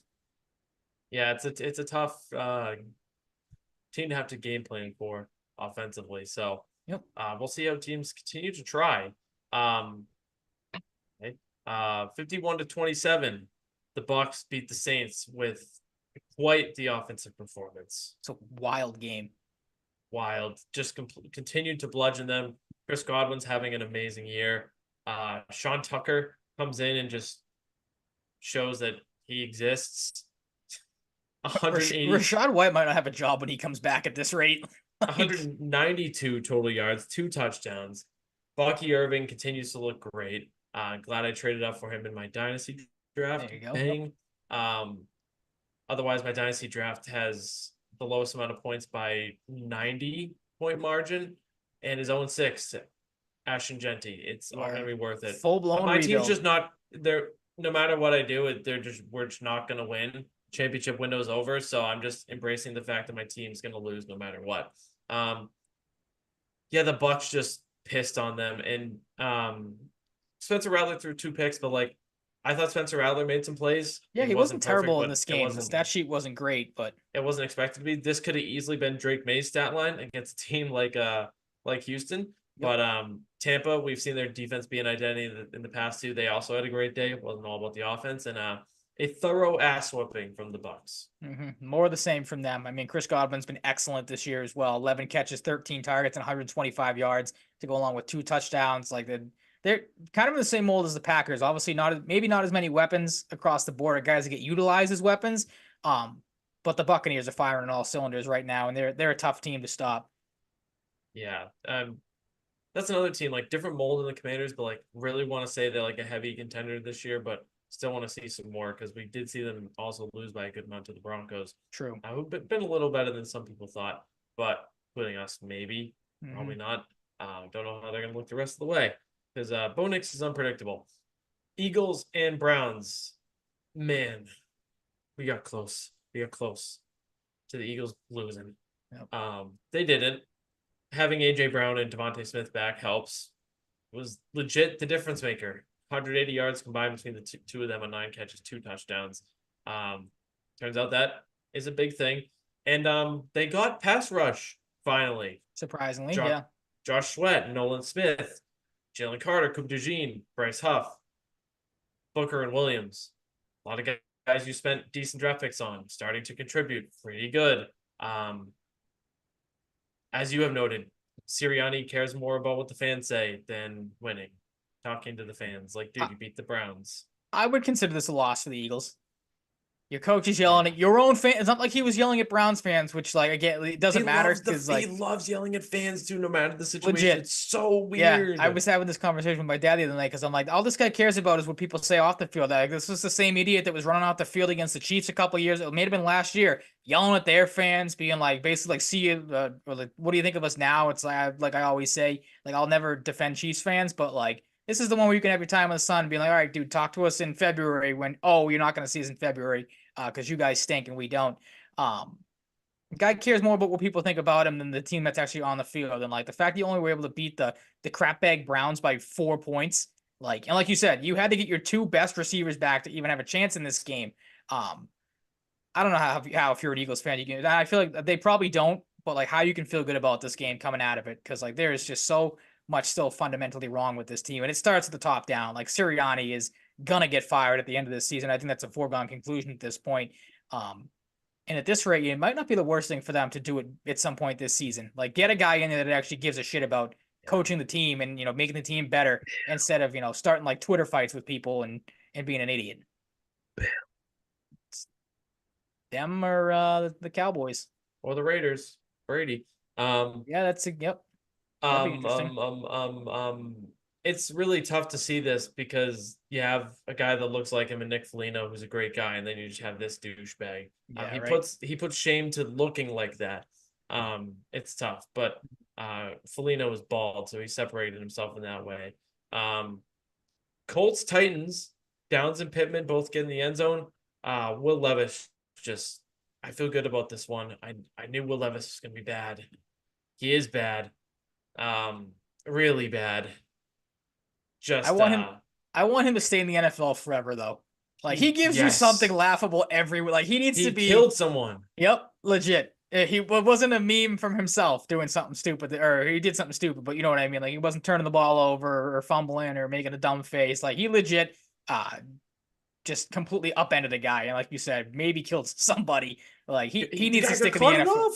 He needs to stick in the NFL for like 15 years just to what's Will like not the level of like funny that Jameis Winston because Jameis Winston's his own guy, but like Will Levis is that type of like comedic like look at this like buffoon type of player.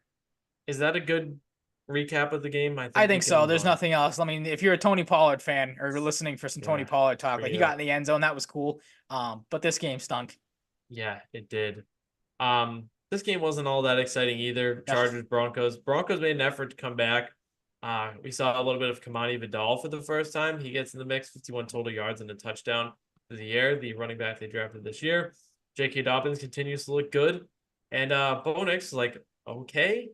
Got some good yardage on the ground. Mm-hmm. He's like a little better than I expected, I guess, so far. But He's like, not great, but he's not still, bad. It's weird. it's just funny to see like I always think back to the Sean Payton, like, oh, like, look, we outsmarted teams and just ended up with Bo Nix. Like, we tried to bait teams into trading up or whatever. And he's just like super middle of the road, Yeah. if not a little lower than that. I don't have a lot in this game, No, I to didn't. be I honest. maybe watched like one highlight on Red Zone. Didn't catch really any of this game, so we can move on. Yeah. Games aren't getting much better from here, so it goes downhill very No. quickly. So And speaking of moving on, it looks like the Steelers might be moving on, at least temporarily, from Justin Fields after he beat the so Raiders dumb. 32-13. You really gotta you really gotta get the veteran who's past his prime and sucked last year in the lineup over Justin Fields, who's like 25 years old. It's such a Steelers move too. Like you take out your one explosive piece of your like I know Najee looked good this week. I'm sure people will be like, oh, Najee's like he's back. You played the Raiders, they suck. You take out your one explosive piece of your offense and Justin Fields for, like you said, a quarterback that is so beyond washed is so Steelers. It really is. They're just so stupid. Justin Fields is like good, like a good fit there, and they're Yeah, just going absolutely. back to Russ. Going to Russ, not even going back to Russ. He hasn't started the game yet. Yeah, I mean Justin Fields, pretty good. Steelers look pretty good. Took advantage of playing a bad team, and yeah, we're going to the old sucky quarterback. Brock Bowers. Thank God for Raiders fans they have him because Yeah, something he's to the watch. best. Yep. Kind of makes the fact that you drafted Michael Mayer 2 years ago in the second round look funny because he's just completely overshadowed in the tight end game. It's kind of a Mhm. waste of a second round pick. It looks like maybe he could be better elsewhere. I don't know. If I'm Michael Mayer at this point, I'm kind of like, hey, like what the fuck? Yeah. Makes you wonder though, um, like how you can, again, we've said it with the Patriots the last couple of years, how you can't make the two tight end thing work. Different sense. Obviously, Bowers and May are two young tight end options, but like that's a little surprising that you can't get both those guys involved. yeah, that team's just a train wreck. They do need Bill, like Tom apparently wants, according to a report from the Kirk Minahan show I saw earlier today. That would be so Apparently, wild. one of his first things is Bill. So we'll see. He's a minority owner, so I don't even know how much stake Yeah. say he has in that, but we there's a lot we don't know about You have what any he's going to be thoughts on doing. that? So We talked about it when it was announced that all the talk of the whole restrictions with the broadcasting stuff. Excuse me. yeah, Now we know that he's not going to be permitted to do all these things. The hmm. pre meetings and everything. I'm still am shocked that, all right, I don't know how he's going to even do the broadcasting job at this point because like everything that you have to do that job has been taken away from him that he can't do anymore now. So I'm interested. Brady hasn't been the best at that this season. He's gotten progressively better, I think, but it just got a whole lot harder. And now I wonder if that's something Yeah, maybe Fox can get out of. Again, like I yeah. I would like wonder to if see they're working towards like switching up the broadcast crews down the road putting because Olsen like back in the top spot because that's yeah, what I'd be doing. Like like we, Brady's still going to do stuff. Obviously, I don't think they're just going to back out of a huge yeah, contract, but like mhm, it's pretty interesting situation to monitor now for because sure. we'll find out more about what's going to be limited. But um, yeah, we'll see what goes on. Um, the Lions beat the Talk ever about living poetic shit justice after what out happened of the last year. Cowboys. Oh, 47-9. Amazing. I don't know how Mike Absolutely McCarthy still amazing. has a job after this game. Like I don't know how much longer they can go with him. It Like was they have Jerry not, Jones's birthday too, I think. that it was, and that's what makes it even funnier. Like you could Oh, tell how just pissed dude, he was like, at the end after that game too, blaming oh my everybody but God. like again the ownership and the front office. Like again that's a team that is so just rotten from the top down, and there's nothing they can do about it too. Like it's not, obviously the players aren't great. You're missing a ton of your defensive studs, but Yeah. like there is no answers right now for how bad that team is. No, there isn't. As outside of like a change in the O line, aging O line, defense not really working. Maybe get some sort of No run running game because you game. haven't had that in 2 years. Yep, Ashton Genty next year. maybe. Jared Goff completes 18-25 for 315 yards, 3 touchdowns. He's been great lately. David Monty continues to be David Monty. Got a 2-year extension. Jameer Gibbs was great. Williams, Raymond, Patrick, Laporta, Amon Ra all contributed in big ways. A well-rounded effort. you have good news and bad news on the defense. Aleem McNeil pops off and earns himself a huge contract extension. I think 94.5 million or something. Yep, sounds about right. He's excellent. He's like a second or third round pick for them a few years ago, I think. And then Aiden Hutchinson's like just snaps in half. The pro and the con. Hope for the best for Hutchinson. That was really, really ugly. Mm-hmm. Yeah, 3 picks. Brian Branch has 2. Kirby Joseph, another like parallel to the draft guys you drafted in recent years, making big contributions. Yeah, just a thorough, very satisfying ass whooping from the Lions and the Cowboys. Just awesome. You wonder if, again, with the psycho that Dan Campbell is, maybe like made it a point, like we're gonna beat the crap, like nothing against like Khalif Raymond or Tim Patrick, but like those aren't guys that are big contributors in that offense. It's the Laportas, the Williamses, the St. Browns, and obviously the 2 running backs that they have. Like you got to wonder if maybe Dan Campbell made it a point to be like, we're going to beat you, and we're going to beat you with everything we have, However like we want. Exactly. They were trying to get at one point they were trying to get Penny Sewell a touchdown, and they were up by like 30 They've points. done that before, though. They've done that True, before. but again, like in that game, it's like, all right, like maybe no one in the NFL is going to take their foot off the gas by any Penny means. Sewell, But like stealth tight end. maybe, yeah. Stealth But I mean, tight end. they've done it a couple of times this year with like we're going to get one of our offensive linemen a touchdown, and we don't care what you think. So like in this Brock game, it Wright's was just a decoy. funny to see. Yeah. Brock Wright's a decoy. Penny Sewell is tight end too. I love the Lions. They're clicking. How can you It not? started in the Seahawks game, really. In terms of like really ramping it up and definitely looking like a Super Bowl contender. Like a lot of us expected. I have them to win. Falcons 38 rather. Panthers 20. Panthers let up a lot of points and don't score enough again. Tyler Algier was amazing. Bijan was amazing. Ground and pound all over. The Panthers, Hubbard was really good on the other side. Deontay Johnson's had some games. They're getting Xavier Legette in the end zone recently. So not all bad for the Panthers. It'd certainly be going worse with Bryce Young. I'm wondering how much they're going to continue to keep him on the bench. Maybe it's the full season at this rate. Like your defense is going to be terrible. And obviously Bryce Young needs more development. Maybe Andy Dalton's just in there the whole year. And maybe Bryce Young gets like a pity start late in the season to see where he's at before the offseason. But if I'm the Panthers, I think I'm riding with Andy Dalton the whole season because it's not going to get better. Like he's not going to win you games. Neither is Bryce Young. And the Falcons are rounding into form offensively. We saw a 500-yard passing game from Kirk Cousins. We saw him tear them up here. Drake London's looked great. Algier got going big time here. He's a good second fiddle, powerful guy to Bijan Robinson. And Bijan looked like Bijan Robinson. Well, we know he can be at the top of his game. So maybe the Falcons are turning a corner, but they are the Falcons. So we must tread lightly. That is for sure. Like, I don't really have anything else to add to this game. This one kind of went as you expected it to. You summed it up perfectly. Yeah. The Panthers can score. There's no question about that. They can't stop anybody. So they're going to lose games like this for the rest of the season.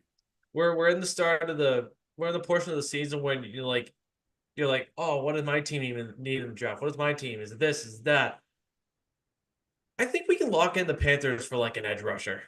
They need someone to get after the quarterback. They have like Abdul nothing Carter. at that position. Maybe they'll get my guy Donovan Ezaraku from BC at some point because he's looking like really good. They need edge. They need corner. They need like anyone who can play plays on defense, essentially. But maybe an edge rusher would be a good place to start. Bengals and Giants, not a game you'd want to watch if you like points.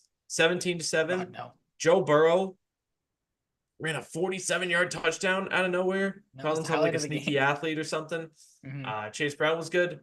And you summed it up perfectly. That's pretty much it. What else is there to talk about in this game? It sucked. Didn't catch any of this game, to be honest. I don't know what I was doing, but it was something definitely better than watching a 17-7. I had it. Snooze fest. I was watching Peaky Blinders with my girlfriend. And we had this off to the side. And she's like, how are there so little points? It's the third quarter. I was like, I don't know. I haven't been watching it. Not paying attention. Thank God. Oh, I was watching the Penguin. That's what it was. Oh, I got to watch that. No spoilers. Very good. I think I'm just going to watch it at the end of the season at this point.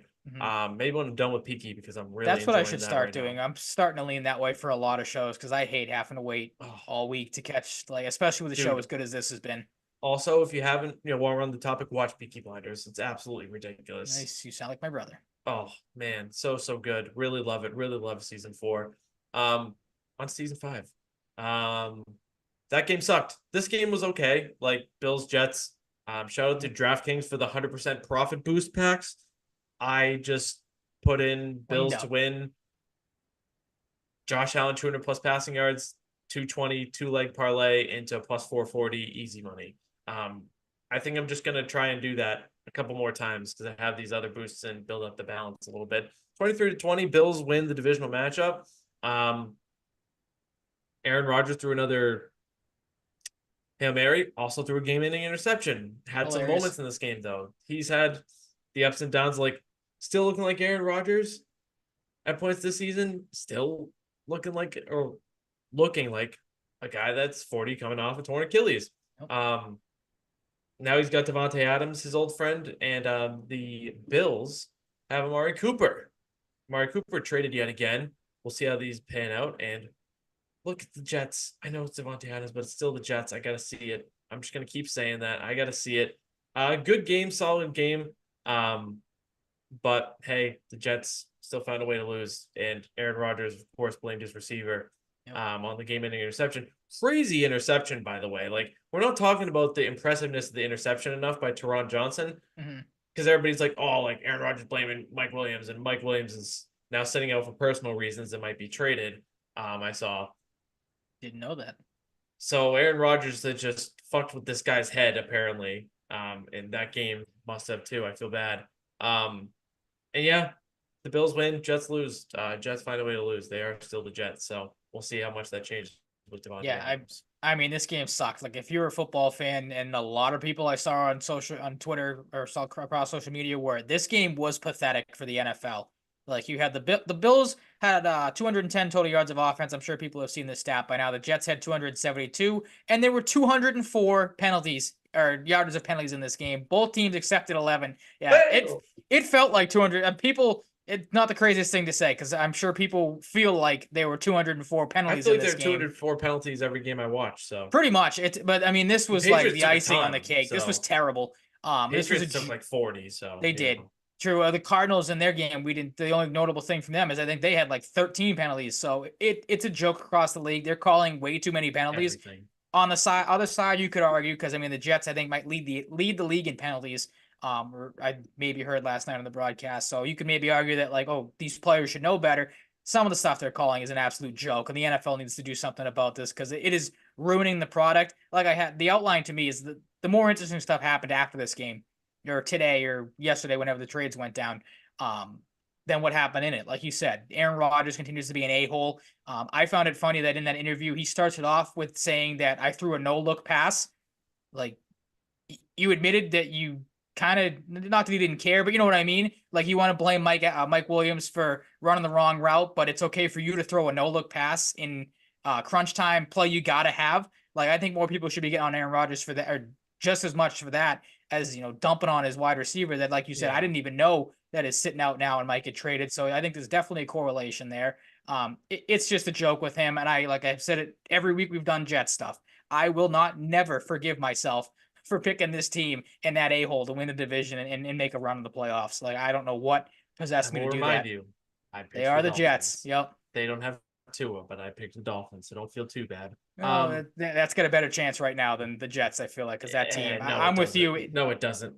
No, it doesn't. Devontae Adams is not going to make that much of a difference there. Like, it's not going to improve things. They have a better chance than the Dolphins with Tyler Huntley. Let's be real, Ryan. Tua's coming back at some point. Like, it's not like he's done for the year. We don't know that. We don't know that. I think it's pretty well known that he's coming back at some point. Like, I don't know, man. I don't know. I haven't heard a lot. Maybe I haven't looked hard enough, but I haven't heard a lot.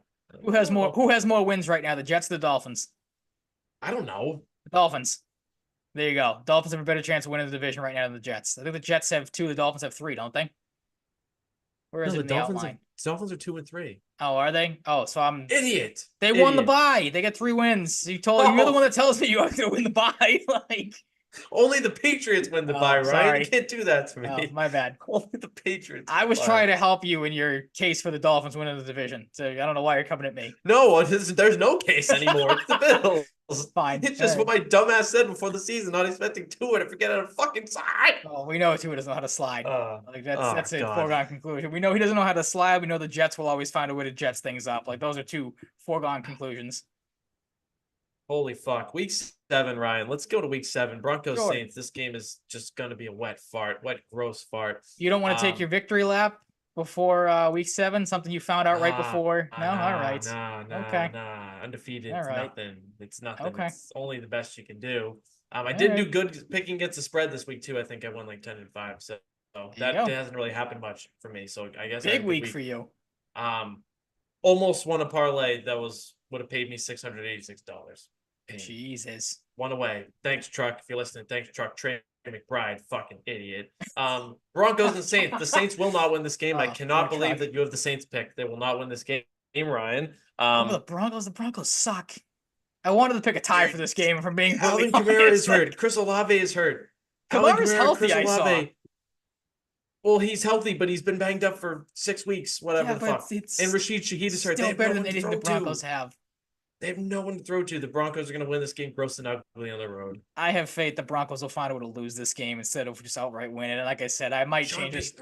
I might change this to a tie in all honesty because I think it'd be funny. But revenge game, Ryan. I'm fun. I'm taking the Saints. I'm gonna. The Saints fuck stormed Sean Payton. this. I mean, they did have Shaheed, so you might have to be onto something there. But I mean, the Saints stormed back from a 20-0 hole against the Buccaneers last week. Now they didn't score in the second half of that game. They got shut out, but.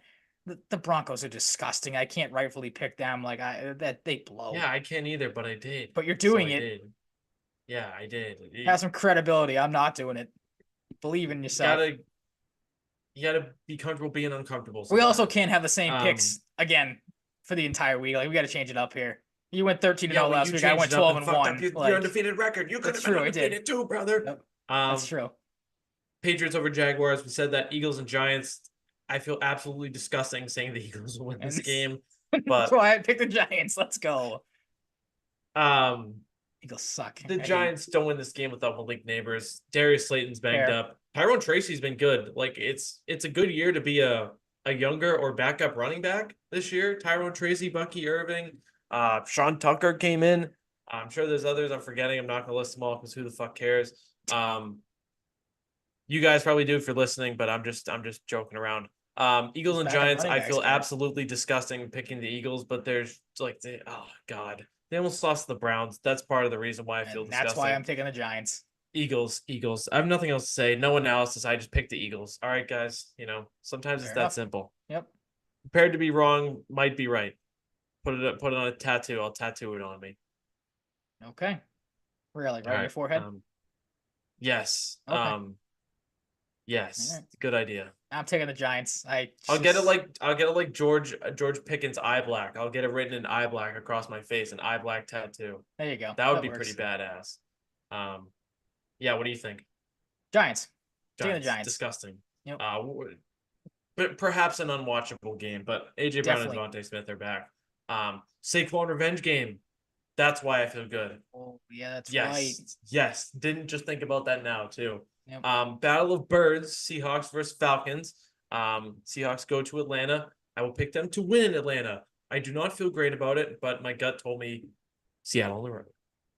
I'm going to go with Seattle, too. I think the Falcons are due for a letdown game at some point. Seahawks have been playing better football. I'm going to take Seattle.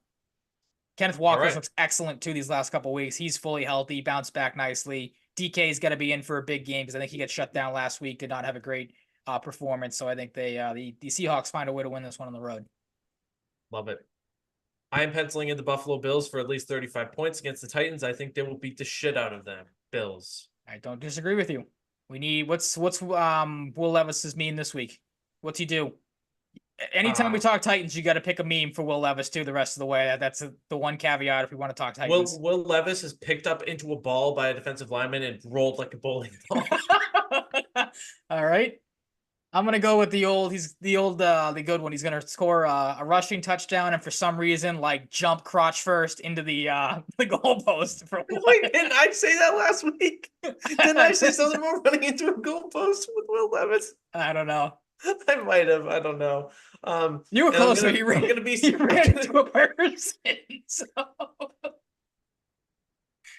See, we need Will Levis in the NFL for like 20 years. Yeah. Put him on Tom Brady's regiment and just let him go. Oh God. Well, maybe mayonnaise and coffee is his thing. Tom Brady's is not eating tomatoes or whatever. But Loving avocados, but Mhm. oh man. And I'm gonna call it'll be Ed Oliver that bowls him too. Okay. All right. Bengals and Browns. The Bengals can't, right? I It's the hope not. Bengals. I can't reasonably pick anyone, or pick anyone to lose to the Browns, I should say.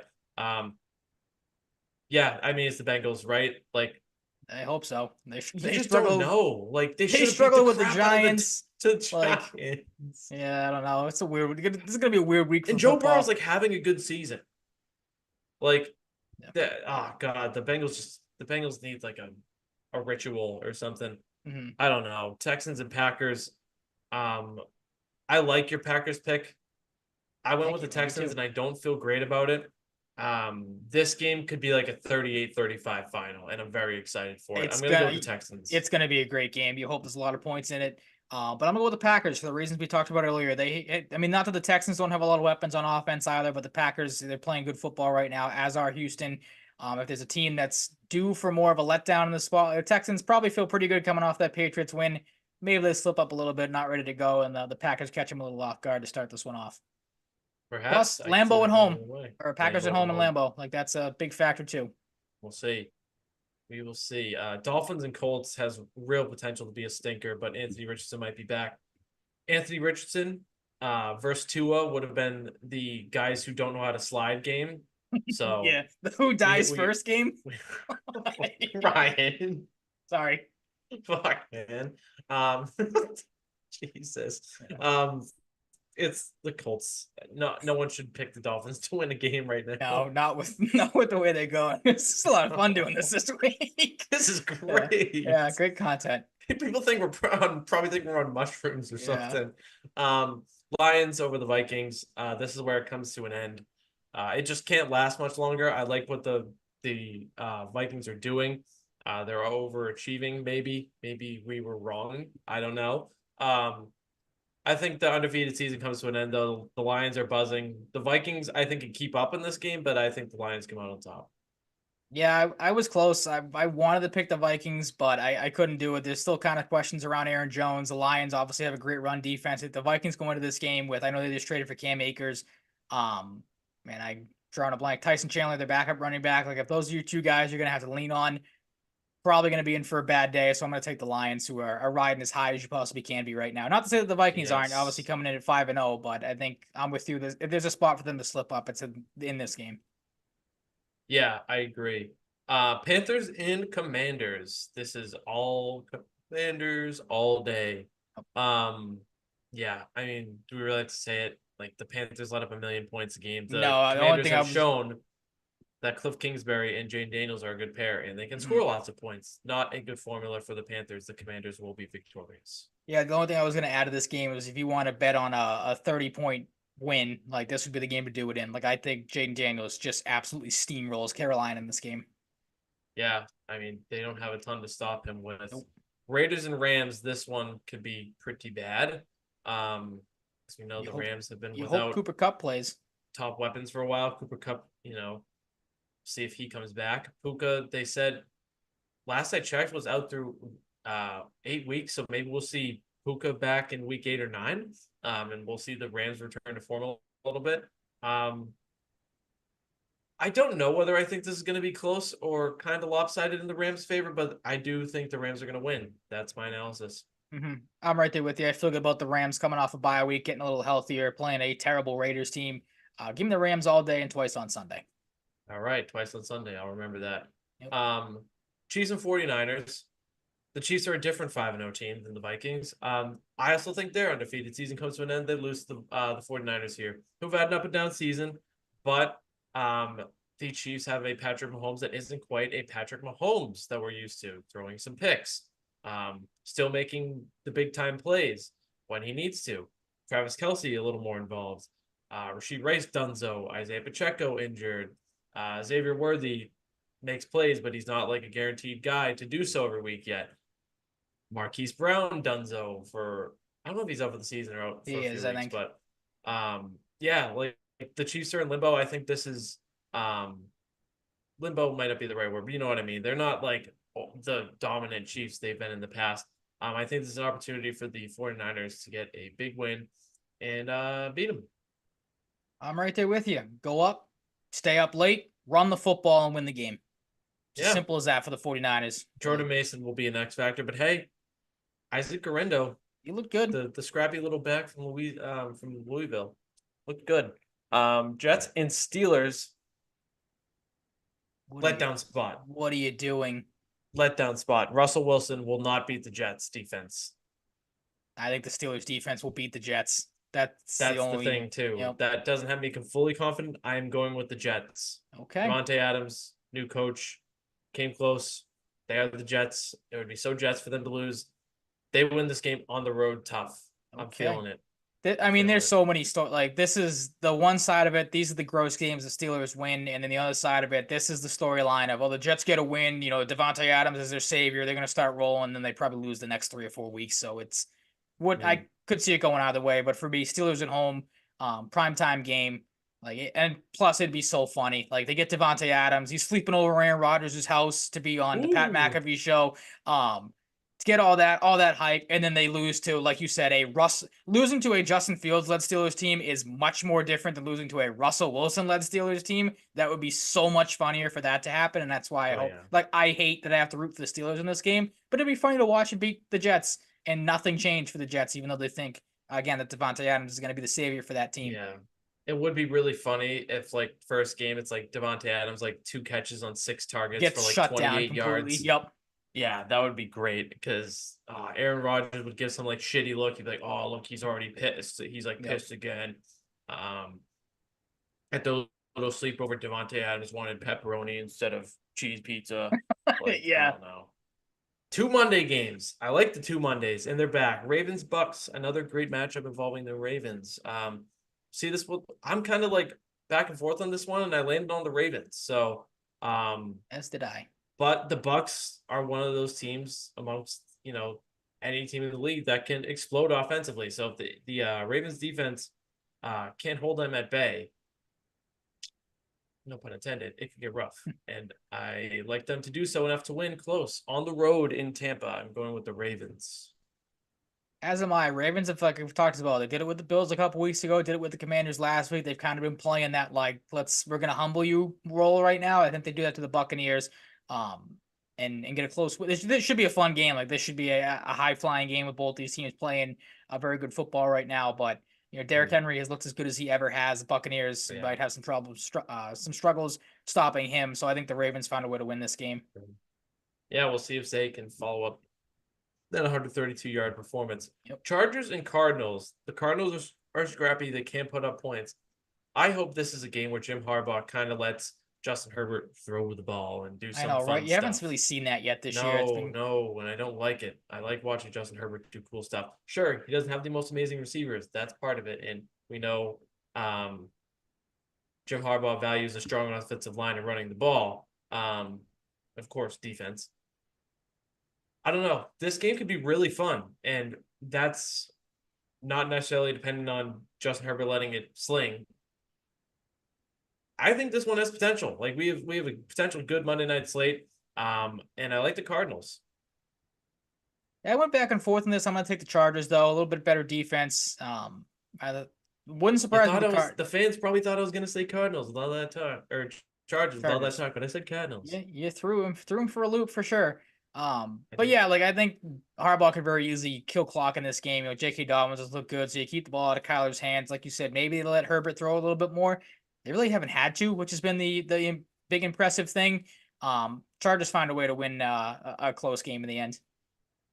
Yeah, and I don't feel great about the Cardinals, but like I think Kyler just kind of goes like sicko mode crazy Kyler now that he doesn't have Marvin Harrison.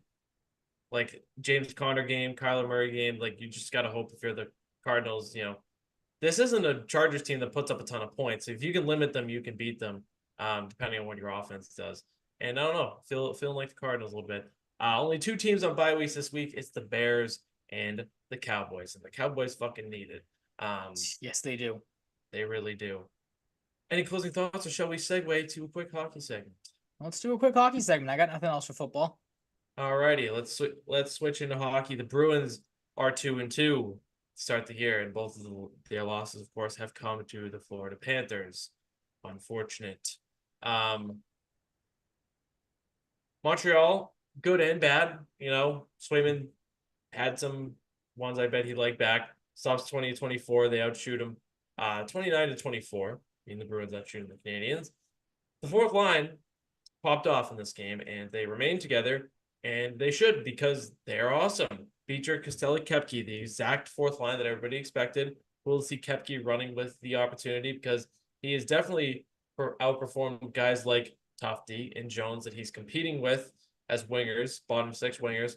Of course, a team that, because they haven't released him from a PTO, might like to sign Tyler Johnson right now. He's not in that mix, so Kepke is taking an advantage of a good opportunity. I've talked in the past, really liked him in college at UMD too. So good to see him taking that opportunity because they have found a really nice combo there. Fourth line really popped off in this game. Don't like the first Gallagher goal. Carlo just can't make a play. He's had a rough start to the season outside of the goal against Florida. But he has rough stretches before and he's bounced back. So I hope he can do that again. Caulfield, the Caulfield goal, he's just kind of sitting there all alone. Everybody's not even looking at him. Don't really like that. Back-to-back games with a goal for Charlie McAvoy. I think the stat was like he's like the fourth defenseman in Bruins history to do that. Could be wrong. Don't quote me on that, but I'm sure a lot of Bruins fans did see the stat I'm referring to. Sick goal for Costelli. Great celebration too. He's just a presence out there. The size, the reach, the willingness to get in the corners. I don't think there's a thing you can really complain about with Costelli. Maybe losing the fight to Greer, but he was kind of caught off balance there. Lindholm tips in his first as a Bruin. He's at a great start to his career, which is he's looked nice really good. Yeah. Yep. because the top lines overall has been good. Maybe, Pasta's kind of been in and out at times, just like effectiveness wise, which isn't great. But Lindholm's been great. The second line, which is seeing a change tonight, has not been good. Marchand's had some moments though. McCoyle and Geeky have struggled. Pasta just absolutely wallops a one-timer home. You don't see him from the top of the slot really in the middle there get one-timers, but that was fun to see him just wallop one right from point blank. Past Primo, maybe this is a different story if they have Montembeau. It just really hasn't been good for Caden Primo since he came in the NHL at Northeastern. Really, really good college goalie, just hasn't translated to the NHL. Josh Anderson's goal was tipped, but really think Swayman needs to have that one. I thought it was kind of soft. McAvoy can't make the play behind the net, and Zadorov has no stick, so we see another Gallagher goal. That's 4 for Montreal. Tough scenario there. Need to play for McAvoy. Zadorov is just caught in no man's land. When it shouldn't be no man's land if you have a stick, but it's no man's land when you don't in front of the net. Yeah, I mean, Kepke jams one home. Kaselik gets his second of the game, banked it off a defenseman. And you won this game largely because your fourth line, and they've been your best forward line this season. How do you feel about that? Overall, like effort-wise, like of course you got good production from Pasta and Lindholm. Zaka had a goal. Zaka's had some plays. But like overall, like effort-wise and consistency, the fourth line has been really, really, really good. And I think in a scenario where you're cool breaking that up, I bet Johnny Beecher's on the third line tonight over a guy like Riley Tufte or Mac Jones. Max Jones. Kind of played like Mac Jones that first game. Holy shit, he sucked. It's not great, but like it's that of the top line. So you got the top line performing, you got the fourth line performing, you just got to figure out the rest. Because we'll talk about a certain third liner, a young guy, Matthew Poitras, who had a couple rough moments against Florida. Has had, made some plays, but, you're still trying to get a little more out of Poitras, as we'll talk more about the lineup as the recaps and stuff go along. On to LA, 2-1 win, overtime. Much less eventful this game. Swayman looked like himself. Swayman stops 33-30 here. They got outshot 34-26, though. Teams were 0-10 on the power play. So if you came here for power play goals, you were disappointed. Really weird broken play, just ends up in the hands of a wide open backdoor Trevor Moore. Unintentional rhyme. That gets LA on the board after a scoreless first period. Lindholm grabs Marchand's long rebound to tie it up. Quiet third period, and then we see the kids set up David Pastrnak for the overtime winner. He was kind of like, wow, like he said, like afterwards, like it was like, wow, it's like kind of, I don't know if he said like made him feel old. It's like funny to get set up by the kids, these young guys. Great setup. The celebration was funny. The marching, some sort of like marching celebration was I pretty was gonna funny. ask what that Um, was because like I've watched the I don't video a know. ton and I still can't figure out what the hell he was trying to do on that. Knowing him and his personality, he's probably like, haha, this would be funny. Uh, I'm gonna do this if I score. mhm. um, All any right. takeaways from these games? Do you catch much of these? I caught the end of the LA game. Obviously, like you said, the goal was one of the sickest goals I've seen in the wild. Good to see Poitras kind of get back into things. I know it's not been a slow start, but I mean, you kind of expected it with him coming back from an injury, not really know what to Yeah, expect. hasn't played a lot of hockey in the last Yeah, exactly. Lowry, I think, few was, I don't want to say months. benched, but he wasn't in that Montreal game, if I remember correctly. So good to Mhm. see him kind of get back involved in things. Because it's obviously a guy we're pretty high on this season going in. And Pasta, again, like I know he's had his ups and downs. I'm sure there's people that are already losing their minds over Pasternak's play, but he'll be fine. Any thoughts on Swayman? Because I know he's had some up and down moments. For me, like I'm not going to get too high or too low about him because again, I feel like this is kind of what we should have expected with Swayman with no training camp or anything like that. Yeah. A slow start. Obviously, like you said, was good in this game. Has had, some iffy games against Montreal and the Florida one you're going to get into in a second here. Um, but he'll be fine. Like I have no doubts that Swayman is going to figure things out and bounce back. It's going to take probably I don't want to say a month. Maybe sounds too long, but like he's going to have to get back into the swing of things here these next couple of weeks, and I don't have any doubt that he won't. Yeah, I think you nailed it. Like we're seeing that missing training camp and preseason can really fuck with things, even for a guy that was, you lose to Florida in the playoffs last year, but like had an unbelievable playoff run. Of course, mentally for him, he had a taxing summer mentally with all Yep. the negotiations however involved he was, and how much his agent decided not to tell him or did tell him. I don't know. Um, it just shows that that shit's important. And we're seeing him let up uncharacteristic goals, but I think it'd be foolish to get super worried. We're so early. We know what he's capable of, and we know that he holds himself to an extremely high standard. And some people might hear that as fluff. And a lot of people, like I said last week, have turned on Jeremy Swayman, but that's Still just blows my kind of mind. natural in the sense that people love hating the goalie. But like, I don't know, like he's gonna have to earn some respect back, and whether that happens tonight, they're in an interesting spot. Like, do they want to start in 4 games in a row and not give Corpusalo, Colorado, Sands, Devon Tays to deal with? I don't know. That's a game time decision. But at the same time, like if they start swimming 4 games in a row, that doesn't look good for their faith in Corpusalo No, it definitely already. doesn't. Yeah. I would imagine it's Corpusalo tonight because of 3 straight starts, and of course, you're going on the road this time too, so you add in the travel aspect too for Swayman versus a fresh Corpusalo that hasn't played in a True. while. Yep. Um, if Corpusalo plays, please play better in front of him because Right. Yeah. You're gonna he need had it. some doozies, but like holy shit, dude! Like you're not Mm. playing the Panthers this time. You don't have to worry about getting caught up in the bullshit Yeah. and playing True. like jackass fucking cockatoos out there. Fucking play for your goalie. Like play for your goddamn goalie. Hmm.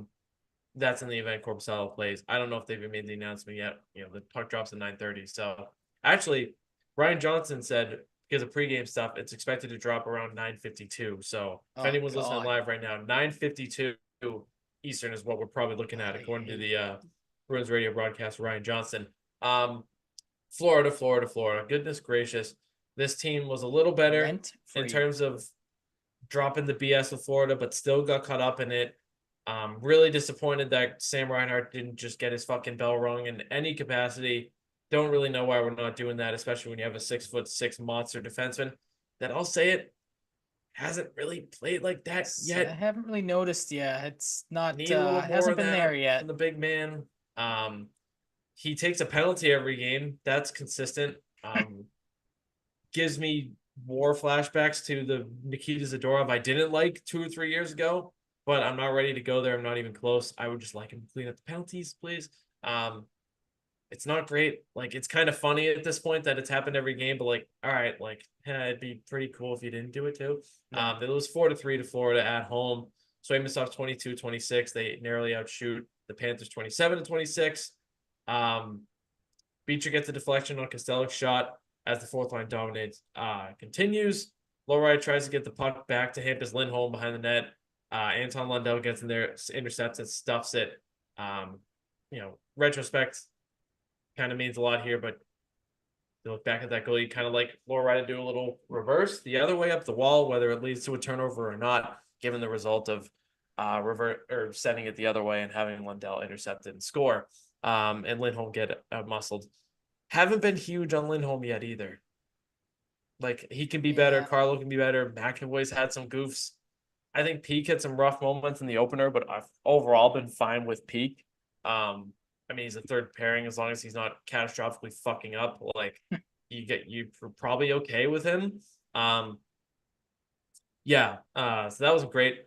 No, it wasn't great either. From the officiating and the fact that it happened. AJ Greer, old friend, just hammers Pastrnak from behind.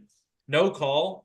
No additional penalty minutes outside of the fighting major. Pavel Zacha sticks up for Pastrnak. The last time he fought was 2018, also sticking up for a teammate against Nikita Zadorov, who he's now teammates with. I'll give him credit for fighting out of his weight class. Like, that's for sure. Yeah, like, somebody should have fought Greer right when he got out of the box. I saw Frederick say something to him as he skated to the box. Like, somebody should have hammered Greer. The one thing of revenge that needs to happen still, I talked about it ferociously last week. Somebody needs to fuck up Sam Bennett. That will help you get over some things. I promise. And you don't have the excuse of Tkachuk this time, because Tkachuk didn't play. He's ill. Alexander Barkov took a spill into the boards against whoever, I forget, and he's hurt. Don't know when he's back. Huge difference makers. Out of the lineup, you lose the fucking game. Not great. Then you have McAvoy just take a cross-checking penalty in front of the penalty box for no reason. That leads to a Reinhart goal, just a really fucking dumb penalty. The Reinhart goal was too easy. He just chilling in open space, doing whatever he fucking feels like. Go short side on Swayman. Pastrnak goes off for interference, retaliation for sure. Yep. Nate Schmidt wants a piece of him. And then if you look at the right camera angle, Marchand, like, once Pastrnak comes into focus, you see Marchand right behind him like some sort of boogeyman. It was so perfect. And he didn't let Schmidt do like anything to Pastrnak. Like, he went as Tasmanian devil as Brad Marchand goes and just attacks Nate Schmidt. It was so fucking funny. Just like something I needed out of these Florida games. Something like that to happen to give me a good, consistent laugh for about 5 minutes. I mean, I hear you where it comes to, going after some of these guys. I don't think they'll ever do it. For me, the thing I think that you need to do to get out of, or Florida out of, like, you need to not beat the bag out of this team in a sense of physical. Like, you need to beat this team like 5-1, 4-0. Show that, like, we are going to just dominate you on the score sheet. Like, you can do all the chippiness and stuff yourself. And that's where I was obviously a week ago, coming off of the opening game loss, of just how stupidly you stoop down to their level. And that's how Florida wants you to play. Like, we've seen the Bruins in the past be able to outscore and outplay this team on their skill set alone. Now, obviously, that was a different team a couple years ago. But like, I still think that's how they have to play against Florida, is you have to beat them on your skill set, especially like you said, when Florida's missing, half of their big guys. Like, these are the games you should be able to go out there and play well in. And it's just, Florida is just so, like I said earlier when you started talking about it, so rent-free in their head that I don't know how this team, outside of getting a game, like I said, where you blow them out by 4 or 5 goals, which I don't think is going to happen. Because again, it's just, they can't figure out Florida to save their lives. No, they can't. And I love the fact that you brought that up, because that would be a good way to exercise demons. Yeah, absolutely. If they still have these demons by the time they play next, which is January 11th, I think I will find a way to, like, send someone to, like, do like some sort of hypnosis on them in the locker room. Mm-hmm. Like, maybe I'll do it in disguise. Maybe I'll learn how to hypnotize people and just, like, put a spell on them to not be dwelling on the past, because we have a lot of time between now and January 11th. True. Fucking hell. I'm so ready teams for a look break. Totally different again already when these two teams face each other. And Sam Reinhart's just pissing me off. I don't like the look in his face. His face has started to bug me, because he's so clutch and annoying, and he always scores against the Bruins now. Bruins killer. Like, his face has made me hate him. He scores a shorty. a dumb fucking clusterfuck just leads to that goal.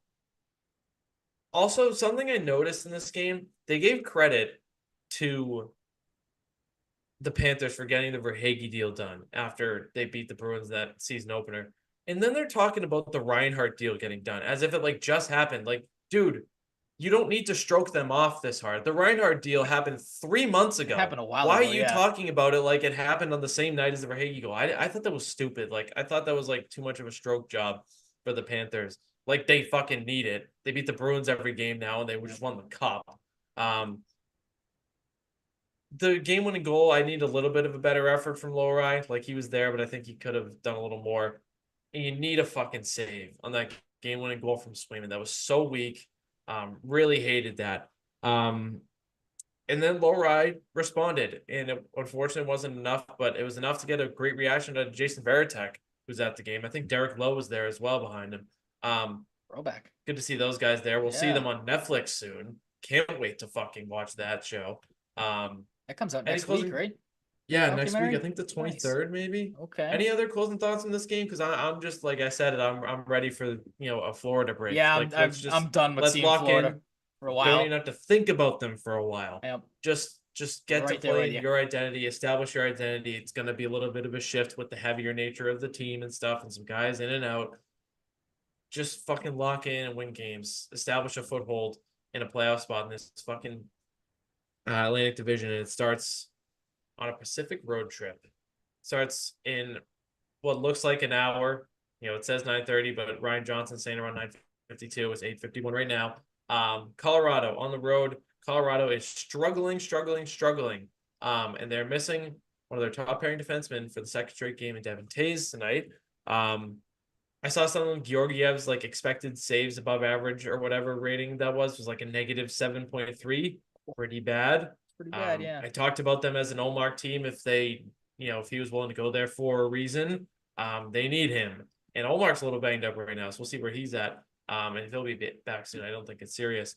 Coach Montgomery called out the top six. And not only did he do that, he benched Morgan Geekie for tonight's game, who really hasn't done much. So I don't hate that. And I think Geekie seems like a level-headed guy. He'll respond well to this. Frederick moves up to the right wing, a combination with Marchand and Coyle that we talked about a little bit in the offseason, a little bit leading up into the season as well in the show. So he'll get a look there. And man, I don't really know if this is the way to get Matt Poitras going, but clearly they don't want to break up the fourth line and move Beecher up there instead of Tufte or Jones. Matt Poitras will have Riley Tufte and Max Jones on his wings tonight, and I'm really not looking forward to watching that line. Can the fourth line play more than them? Can Matt Poitras get a look with the Marchand line every once in a while? God, this is the first time I've been open to signing Tyler Johnson. I wish they had Tyler Johnson signed already, so Max Jones and Riley Tufte wouldn't play. They don't have the cap space to sign Johnson yet, so they have 424K. That's not even enough to call up a league minimum player. Hopefully the third line isn't an absolute black hole and this changes after you put Morgan Geekie back in. Maybe this is just one game. I hope it's one game. I hope so. They love burying these kids with all these third or four, in most cases, fourth line stiffs. Riley Tufte, he's slow. He gets the net. That's about it. Max Jones, really rough first game. You hope, with a little more practice under his belt and maybe a little time to heal up, he just comes out and plays like Max Jones, who had been effective at times as an energy guy for the Ducks. Maybe we see a different Max Jones. It's going to be really hard to not call him Mac Jones. If he keeps playing bad too, it's just going to make it easier. Yeah, fuck. It's going to be easy. Yep. The goalie is game time decision. I don't know if we have a ruling on the goalie yet on Twitter, but we did talk about it earlier. The Bruins will get a new jersey tomorrow. If anybody missed that, looks like they're getting a new jersey. Will it be Pooh Bear? Perhaps. Oh, wow. The Celtics leaked it. The Celtics leaked the Bruins jersey? This guy just said in Peak Blackburn, quoted it. Thank the Celtics. They've since edited the tweet and it has a look at the jersey. What the heck? Why would the Celtics leak it? I will send you that tweet. Okay, that's But weird. yeah, I was looking to it see looks if we had fine. a Like it's the goalie old '80s logo. announcement. Okay, Um, it says 100 years. Like it's still the 100th year, I looks like guess. last year's jersey, like without the gold trimming. Yeah, like it's just essentially looks like the '80s jersey, just without Yeah. the gold trimming, like a little different, like a modern take on the '80s jersey. Okay, so we'll see if that's actually it. But getting a new jersey. Maybe the toughest game of this little swing until next show is Utah right now. Utah started hot. Dylan Gunther leads the league in goals, earning that contract extension he got in the offseason. They're scrappy. Clayton Keller, first captain, looks good. This is a good team. They have two goalies that don't necessarily light the world on fire, but Connor Ingram can be excellent, and Carl Bichmelka is good. Utah might give this Bruins team some fits, so I'm looking forward to that game. Of course, it'll be the Bruins' first time playing at Utah, so we see what the building's like. And then they go to another building that draws eyes for a different reason. Bridgestone Arena in Nashville. They'll play the Predators, who are also 0-3. An eventful building due to Nashville being eventful and the fans being crazy and throwing catfish on the ice. The Preds are struggling too. It's kind of weird. You've seen both of these teams really struggle. They're less bad than Colorado, but they're bad. Stamkos has started slow. We'll see where it goes. I don't know. Western road trip, Central Division road trip. You get LA at home, and you're getting some Central Division teams now. You're getting a good deal, a good chunk of the Western Conference early in the season. Anything that sticks out to you? Do we see Korpisalo tonight? Do we see Swayman? I'm kind of feeling Korpisalo even against Colorado because I don't Yeah. know if they're giving Swayman 4 games in a row. And, do we see Swayman settle in this week or do we kind of see him struggle? How does the second line respond to the geeky benching and any other things that are on your mind? No, I mean the thing that stands out to me is obviously it's early season, and it is surprising to see Colorado and Nashville off to as bad a starts as they are. But I mean they are still very good teams on paper. So even though they have the 0-3 records, you can't take them lightly. Um, No. that being said, like I agree with you. I'm probably going to go with Korpisalo tonight because Utah has been the better of the three teams. So you'd want the better goalie in there in Swayman. And like I said, like I kind of thinking about it as we did the Bruins segment. Like I'm treating the Swayman stuff, and for the people that, like you said, that want to get on the goalie this early on, I'm gonna treat it like a pitcher in baseball. And the pitcher that signs 5 weeks into spring training and then comes out and starts the year off with like an 0-4 record in an ERA in the sevens. Like, oh really? The pitcher that got a late start is off to a terrible start. Not to say that Swayman's off to a bad start, but you know what I mean. Like it goes back to my point earlier that these guys that miss camp and miss the preseason, they're gonna get off the sluggish starts. They're gonna be fine. Like the Bruins wouldn't have given this guy all the money in the world if they didn't think he was going to be Yeah. good, as we know he is. So I'm not concerned in any sense with how Swayman has looked. A lot of the Yeah. time, like that, obviously he didn't play, but that first Florida game, like Korpisalo wasn't terrible. The defense was. So you put the struggles on the defense, still trying to find their way as well. So I'm fine with how this team's played. It's kind of how I expected him to be. A little, not average, but 2-2 out of the gate, kind of what you Yeah. expected him to be to start. And they'll find their footing as the season goes on because I just don't have any doubt that they won't do that. Yeah, shaking off the cobwebs still, especially Swayman. So, it's on the second line big time. Like Coyle's not safe either For right sure. now. He Yep. needs to step up. Marchand can be better, but I think he's been the best player on that line. I think Geeky will respond. I don't really get taking Brazeau out, to be honest. Yeah, it doesn't make a lot of Like sense. Like he's he's been had good. chances that he hasn't finished. He had unfortunately the one Florida empty net that Evan Rodriguez made a Superman stick save on. I don't know how much taking Brazeau helps you, especially you're just giving Patre, who's kind of struggling, 2 new line mates who had a couple rough turnovers They weren't against great. Florida. Yeah. Like maybe you'd keep one of them there in Brazeau since you're moving Frederick up and put Tufty or Jones on the left. Um, I don't know, but maybe Brazeau just responds to it well. Um, this would be a nice night for Charlie Coyle to get on the board. Second line needs to produce. We'll see if it's Swayman or Corpusalo. I think, we talked about some defensemen. You can see more from Carlo. You can see more from Lindholm, I think. McAvoy needs to reel it in. Outside of the goals, he's made some dumb decisions, taken a dumb penalty or two. And Pasta. Like, Pasta's been pretty good so far, but, like, I've seen some stretches of play where he's kind of, like, you kind of want more. You kind of want more, like, in puck battles and, a little more effectiveness, just like being a consistent elite presence like he can be. But overall, I think you take what you get from Pasta. But I think there's another level, and of course, you're gonna need that in a game tonight when you're playing guys like McKinnon and Carr and Rantanen. So we'll see where it goes. I'm expecting like a 2-1 week from the Bruins, to be honest, and Right there we'll with see you. what happens. Talk about it next week. Yep. The NBA season is coming back, and it's time to preview it and talk about all that good stuff. So I will defer to you to start, Ryan. Yeah, Celtics start next Tuesday against the New York Knicks. I knew I was going to mess that up and didn't even try to fix it. But yeah, obviously a lot of high hopes for the Celtics to repeat. I think you and I are both in the same boat. Not spoiling our predictions, but I think they got a pretty good chance of doing so. Bringing pretty much everybody back from last year's team except for Svi Mykhailiuk, who got himself a nice little payday with the Utah Jazz, and I believe O'Shea Brissett is still out there. He has not been re-signed or signed by anybody. So that kind of stinks for him, a guy that was betting on himself and really has not seen that payday that he thought he was going to get. And obviously, I don't know if the Celtics have a roster spot to bring him back at this point, so it might be maybe a little tough sledding for Jose Brissett. But everybody back for the most part. Jason Tatum obviously getting the big extension in the offseason. Derek White, same thing. Obviously, Bailey Shireman's a guy maybe that's going to be looked at as a piece that can maybe contribute here. But for the most part, it is pretty much the same team. Obviously, the big storyline, no Kristaps Porzingis to start the year. For me, though, I don't really have a ton of concerns there. Like you saw the Celtics succeed last year without Porzingis.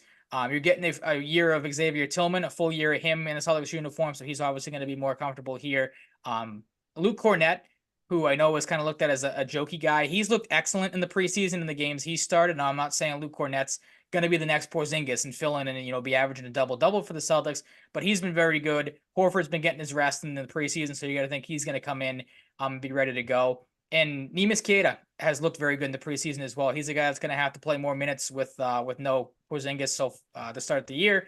I think Porzingis is due back December. I feel like is the timeline we've heard for that, which obviously kind of lengthy. But I feel like you're kind of in the same boat I am. Like that's probably the biggest storyline with the Celtics. Obviously, other than the obvious one of can they repeat. And you and I might be in the same boat here, unless you feel differently. Like not a ton of concern without having Porzingis, at least for me. Yeah, they juggled it well. It was very up and down.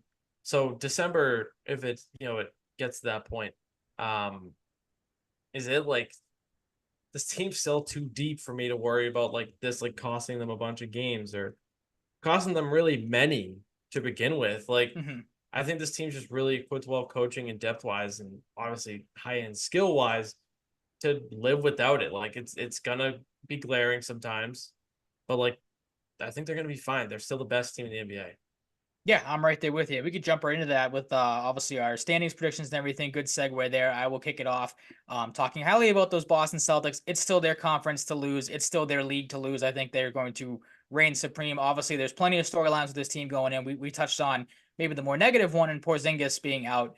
But I think you and I are both in agreement with how things have gone this offseason for Jason Tatum, for Jaylen Brown, the unnecessary criticisms. Brown, as we know, is going to be fueled by the snub of the Olympics. Jason Tatum, again, all the people, kind of poo-pooing on his season he had last year and the playoff run. I think both those guys are going to, be out for vengeance. I think Jaylen Brown himself said, we're going to be out for blood. So I think those two guys are in for massive years. And again, I don't think the Porzingis injury is going to hamper them too much. I still have them as a 60-win team. I think one less. Yeah, they went 61-21 last year. Or excuse me, 64-18. The 61-21 was what Bleacher Report had them as a prediction. But Celtics, 60 wins for them again this year. I think they're exactly 60-22 en route to another number one seed in the Eastern Conference. Number two for me is the New York Knicks. Obviously made two of the bigger moves of the offseason, getting Mikal Bridges and Karl-Anthony Towns. We didn't really talk about that when it happened because obviously there was a lot going on for football. Obviously the NHL was starting up. For me, I'm interested to see how that works. That's obviously a team that kind of built their DNA on toughness last year. And for anybody that knows me, Karl-Anthony Towns isn't the toughest guy in the league. He's softer more so than not. He's attract Randall and DiVincenzo too, who are good. Obviously, did you see DiVincenzo fighting the coaching staff the other night? Yeah. He was arguing with somebody on the Knicks coaching staff playing them in a preseason game. I think that's obviously the Knicks have all the talent in the world. So it's one of those cases where the talent might just outweigh everything else and they'll just steamroll teams. part of me thinks, not having DiVincenzo, who was big for them in the playoffs, Randall had his moments. Um, that toughness factor, obviously Brunson's great. Mikal Bridges is tough in his own sense. But I wonder if that lingers. You kind of touched on it. You feel the same way. Or what are your thoughts on kind of that situation? Because like I said, we really didn't touch on that trade when it happened. I kind of wonder if the Knicks can like unlock that out of Karl-Anthony Towns a little bit. Cause like New York's a much harsher environment than Minnesota That's is why for sports. I'm not high on him there So either. either Like, so either he crumbles under that when it matters, or just maybe doesn't crumble but underperforms. Um, or like he embraces it. And maybe they don't need to be like super tough to get to the point where they play the Celtics in these conference finals. Like we'll see how that goes. Scoring points can help too, and they should be able to do that a lot because their offense looks pretty weaponized with the addition of Bridges, but Towns will contribute too, but Bridges is a pretty good scorer. Yeah, like if you're the Knicks, you can't accept anything less than conference finals. yeah, for I don't sure. think this year. Yeah, It's been too long, and you acquired a star player, two, depending on, who you consider more of the star between Bridges and Towns. I'll leave that up to you as anyone out there as a basketball fan, but like they're different players. They're going to for do sure. different Yep. things, add to different areas of the team. Towns with the boards, Bridges is more of a scorer, but yeah, I mean, you have to get to the conference finals if you're the Knicks. Yeah, I mean, they very easily could have made it if it wasn't for injuries late in that series last year. They against the Pacers very easily could have made it there last year. And as we talked about, given a Boston New York conference finals game, would have been very fun to see. My number 3 seed is the Milwaukee Bucks. I have them at 54 and 28. Looking at some of the predictions for the season, Bleacher Report is kind of the one I have here in the outline. Bleacher Report has the Bucks as the 7th seed with 46 wins. Their win total for DraftKings has them at 50 and a half. Little surprising that people are down on the Bucks because it's still Giannis, it's still Damian Lillard, and I know they had their problems last year on the defensive end. Had a decent little offseason, getting some nice pieces. Gary Trent Jr. comes over for them. DeLon Wright, Torian Prince, so that kind of fills out their bench a little bit better than they had last year. I'm not going to count out Giannis. You got to think he's going to be back for vengeance after a tough year last year and an early exit in the playoffs. Another full year, Damian Lillard in that situation, so that'll be good for Milwaukee. So I think there's still plenty to like there with the Bucks. Cleveland, maybe the best maybe outside of Orlando, one of the better young and upcoming teams. 51 and 31, I have them as the 4 seed. Donovan Mitchell still leads that team. They brought all their free agents back. Guys like Okoro, I think, was up for a contract. He gets re-signed. Mobley may have been extended, if I'm remembering correctly. I think so. Yeah, I think I'm trying to find it here in the outline. Yeah, Jared Allen, Isaac Okoro, Donovan Mitchell, Evan Mobley, and Tristan Thompson all either re-signed or extended. Didn't lose anybody off that team either. Still a very good team, top to bottom. I think they could very easily make a run for the 2 seed, but I have them kind of middle of the pack as the 4 seed, solid as they should be again. Philadelphia for me is the 5 at 50 and 32. Had a good offseason. Brought in obviously Paul George, who's already hurt, so that's kind of why I have them as a middle team. Joel Embiid, I don't think is ever going to play a full season, whether he sits out games because of load management or just gets hurt. We know the type of player Tyrese Maxey is. He's a star in the making if he isn't already one. Had a great year last year.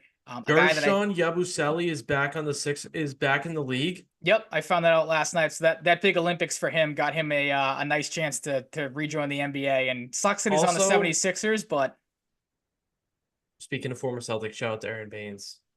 Oh yeah, yep. This is the fucking GOAT. We wanted this to be the entire Celtics segment tonight. Oh man, what a ride for him! What a ride! Injuries derailed it. NBA champion Aaron Baines. What a legend! The Australian Forcer. What a career! Right off into the sunset. And live your life, Aaron. I'm gonna miss you. Yeah, it was him. I have missed you. I was going to say he and Isaiah Thomas have kind of filled that mold of like over the years of guys you would like to see the Celtics bring back just to kind of have as vibes guys. Because he was just on the bench chilling. Yeah. Like, bring him as a finals run. Any coaching positions open? Bring him in as an assistant. Yeah, you've always said fight coach. There you go. Maybe the Knicks need him. Toughness coach. Help him out with Karl-Anthony Towns. There you go. We're connecting dots here. But yeah, the 76ers, they had a good offseason, brought in Paul George, Eric Gordon.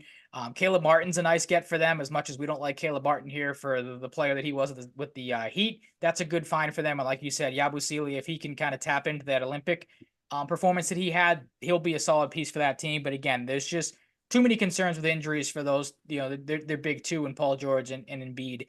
So it'll be interesting to see if they can stay healthy and maybe make a little bit of a run there. Indiana kind of falls in the same boat as the Cavaliers for me. Didn't lose anybody, didn't really add anybody either, though, if I'm not mistaken. So they're kind of finding their way. 48 and 34 for me. Same thing with Orlando, 7 seed, good young up and coming team. But again, there's just too much top end talent in the Eastern Conference for the Magic to make more of a run than they will, I think, this season. Miami, they're always kind of right around the 8-9 seed. Again, didn't really do a whole lot to improve that team. Lost Caleb Martin, like we just talked about, but Jimmy Butler, you got to think he's back healthy and out for blood after his season ended last year. So I have the Heat as the 8th seed at 45 and 37. Chicago's kind of in a weird spot. They're the 9th seed for me at 42 and 40. Again, injuries could very well derail that season, but there is talks that maybe Lonzo Ball is going to come back and play, I think, for the first time in maybe like 2 or 3 years. So that'll be big for them. Got Josh Giddey to help with that offense. Did lose Alex Caruso, did lose DeMar DeRozan. So those are 2 big pieces gone there. But I still think that team has some talent. Zach LaVine, if he's healthy, is one of the better players in the league. Nikola Vucevic, kind of the forgotten man on that team, still a very good center in the league, one of the better ones. So I think the Bulls may surprise some people. Toronto, if you watched that game last night against the Celtics, they look pretty good. They're a young up-and-coming team. I have them, as the 10th seed, and maybe right on the outside looking at 40 and 42. Atlanta is the team I'm down on. Obviously traded DeJounte Murray, who was one of their better players. I think they maybe should have held on to him and traded Trae Young, but that's not here nor there. Really weird trade. Yeah, I was looking over their roster last night, trying to remember what they got back for him. And I think it was draft picks. They got Cody Zeller, I think, in that deal. Larry Nance Jr. maybe. It was really bad. Yeah, it wasn't. I think they got it more for draft picks. So maybe the Hawks think they're kind of more in the rebuild stage than anything else. But I mean, they still have Trae Young, still have they're Capella. In the rebuild stage, that was a pretty bad way to kickstart the rebuild because that trade sucked. Right? Yeah, I'm trying to remember what they got back. I think they had DeAndre Hunter last year, so that wasn't the piece they acquired. So they had him. Yeah, I don't really know what the point of that was. They got the rookie, the number 1 overall pick. I think is it Risasher or Risashe, I think he's French, another Frenchman, I think. So interesting to see. A lot of people when they made that pick didn't really know how he was going to gel with that team from a position standpoint. So that'll be an interesting kind of watch throughout the year. And then again, if they stink, maybe Trae Young's on his way out if they want to trade him or he wants to get out of there. But he not should want out if they suck. That's for sure. See, I think the Hawks should want again, I would have kept Murray. You saw in the series against the Celtics a couple of years ago, Murray was the killer. It wasn't Trae Young. I mean, Trae Young had some moments, but DeJounte Murray was the guy that was unstoppable at times. So the Hawks, not high on them, 36 and 46, have them as the 11th seed. Charlotte, we know, it's LaMelo Ball or not LiAngelo. What the hell's the other ball's name that I can't think of? Yeah, it's LaMelo. I think I said the wrong ball for the Bulls. Lonzo's coming back for the Bulls. LaMelo plays for the. No, you said Lonzo, I think. Did I? Okay. Keeping track of these 2 brothers is too difficult at this point in time. But yeah, and the Hornets, they're still building towards something. Good young team with Ball. Brandon Miller's looked good in the preseason, so maybe he's due for a breakout year here. Josh Green's a good piece as well for them, but still not nearly enough to compete in the Eastern Conference. I have them at 30 and 52. Detroit in the same mold. We know the Pistons, they stink, so I have them at 24 and 58. Brooklyn blew up their team in the offseason with the big trade with the Knicks. They are the 14th seed, not cracking 20 wins. I have them finishing at 18 and 64. And the Wizards, maybe the worst team in the NBA. Not high on Jordan Poole, not high on Kyle Kuzma. Those guys are more Will Levis type of memes than anything else when it comes to the NBA. I have them as the worst team in the NBA this year, finishing it out at 16 and 66 and right in the running for the number 1 overall pick in the NBA because there is just not a lot to like on that Washington team. They're not good on offense. They don't play defense. Cooper Flag. Not great. Yeah, Cooper Flag is a pretty big destination for him. Might be a wizard. Maybe Malcolm Brogdon gets dealt again. That may be something to watch for the Wizards because he got traded there. Honestly. That poor SOB. So tough last couple of years for Malcolm Brogdon. Yeah, for him. I have the Celtics at 62 and 20. I believe they won 64 games last year. Yep. 64, a little bit of a step down, not too bad though. You take 62 win season. I have the Knicks at 56 and 26 at 2. I have Indy at 3. Supplanting Milwaukee, Cleveland, Philly. I've been high on Indy for a little while. It kind of feels nice as a more casual basketball fan. I've been high on Cleveland 2 years ago, high on Indy. They're both playing good. I don't know. I don't know if I have a Cleveland or Indy in my back pocket this year, but I'm going to ride the wave with Indy. I like them to potentially go to the Eastern Conference Finals. And I like them at 53 and 29. 52-30 for the Bucks. I'm not quite as low as that projection you were talking about. They'll find a way to be minimum a 50-win team, I bet. But maybe there's a little left to be desired. I could easily see Cleveland ahead of them, though. I will say I have Cleveland right behind them, though, at 51-31. Philly at 49, not 59, 49-33. Orlando at 47-35. Miami at 45-37. Chicago at 41-41, 500 record. 39-43 for the Toronto Raptors and Grady Dick. The Atlanta Hawks at 37-45. We'll see if Trae Young gets moved. 32-50 for the Hornets. Sorry, Mike Romano, good friend of mine, if you're listening. 22-60 for the lowly Detroit Pistons, who were piss poor last year. Hey, the Brooklyn Nets. The Nets are gonna be trash. 18-64 for them, and the even worse Washington Wizards will finish with an NBA worst record of 15-67 for me. all right. Yeah, I mean, I feel like those last three in the Eastern Conference, you kind of can't really debate. Like Gotta the be last, close even to the a last lock, right? four. Like, yeah, Washington's a lock, Brooklyn's a lock because I mean they've completely punted on the season. You can already tell again with just selling in the offseason. Got some decent pieces back in that Bridges trade, but they're just too young to compete with again anybody in the top echelons, or even on the fringe of the postseason for the NBA or for the Matt's Eastern Conference got rather. in the comments 65 wins for the Celtics and a top 5 team ranking of the Celtics, Thunder, Knicks, Mavericks, and T-Wolves. I would probably just put the T-Wolves ahead of the Mavericks, maybe. I would put the Timberwolves as the number 2 team in the NBA because I have them as the number 1 seed in the Western Conference. Might be a surprise to some people. I like them slightly better than I like OKC. Like it's the Anthony Edwards factor for me. Like and plus I really think they got the better of the Knicks deal. I really do. I mean, they filled out their roster better. Like Dante DiVincenzo is going to be a great piece for them, whether he starts or he's off the bench. I think Randall's going to gel perfectly with Anthony Edwards because they're the same. I feel like the type of toughness player. Still got Mike Conley, who's a good veteran to have on that team. Jaden McDaniels is primed for a big year. Anthony Edwards loves Jaden McDaniels. Nas Reed is a good player. Yeah, Nas Reed, reigning 6th man of the year. I don't want to say you kind of forget he's there, but I mean he's a decent, really good piece to have off their bench. The interesting one for me is Gobert because like again he fills that softness role that Karl Anthony Towns had. So you wonder, if maybe Edwards and Julius Randle kind of whip him into shape a little bit and give some toughness there. But yeah, I like Minnesota. I think if there's a guy that is going to be able to prove something this year, he did it last year, did it in the playoffs. Anthony Edwards, very easly could see him in the running for MVP this year. But I do have one guy over him, as we'll get to a little later. But Minnesota, for me, just short of 60 wins, 59-23. That number 2 team, I think that we're in the power rankings there. I have OKC as the 2 seed in the West, 58-24. I think Shea's built for a big season for him after I don't want to say a breakout year because he's had some good years over the last couple of years, but really put it all together last year. They get Caruso, who's going to help that defense. They get Hartenstein, which was interesting to see him leave the Knicks and go out there. That's a big pickup for them too. So that kind of fills out their team nicely with some size and some strength. Got a good starting 5 with Shea, Caruso, Jalen Williams is in for a big year. Chet Holmgren, same thing, had a great year last year. And then Hartenstein, I think is going to be a good piece for them as well. Denver's an interesting one for me.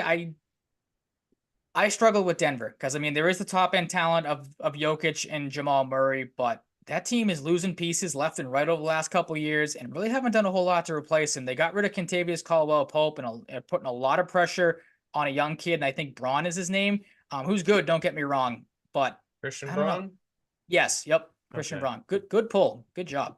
But yeah, like I can't rule out Denver because of the Jokic factor, because of the Murray factor. Aaron Gordon's been very good for them as well.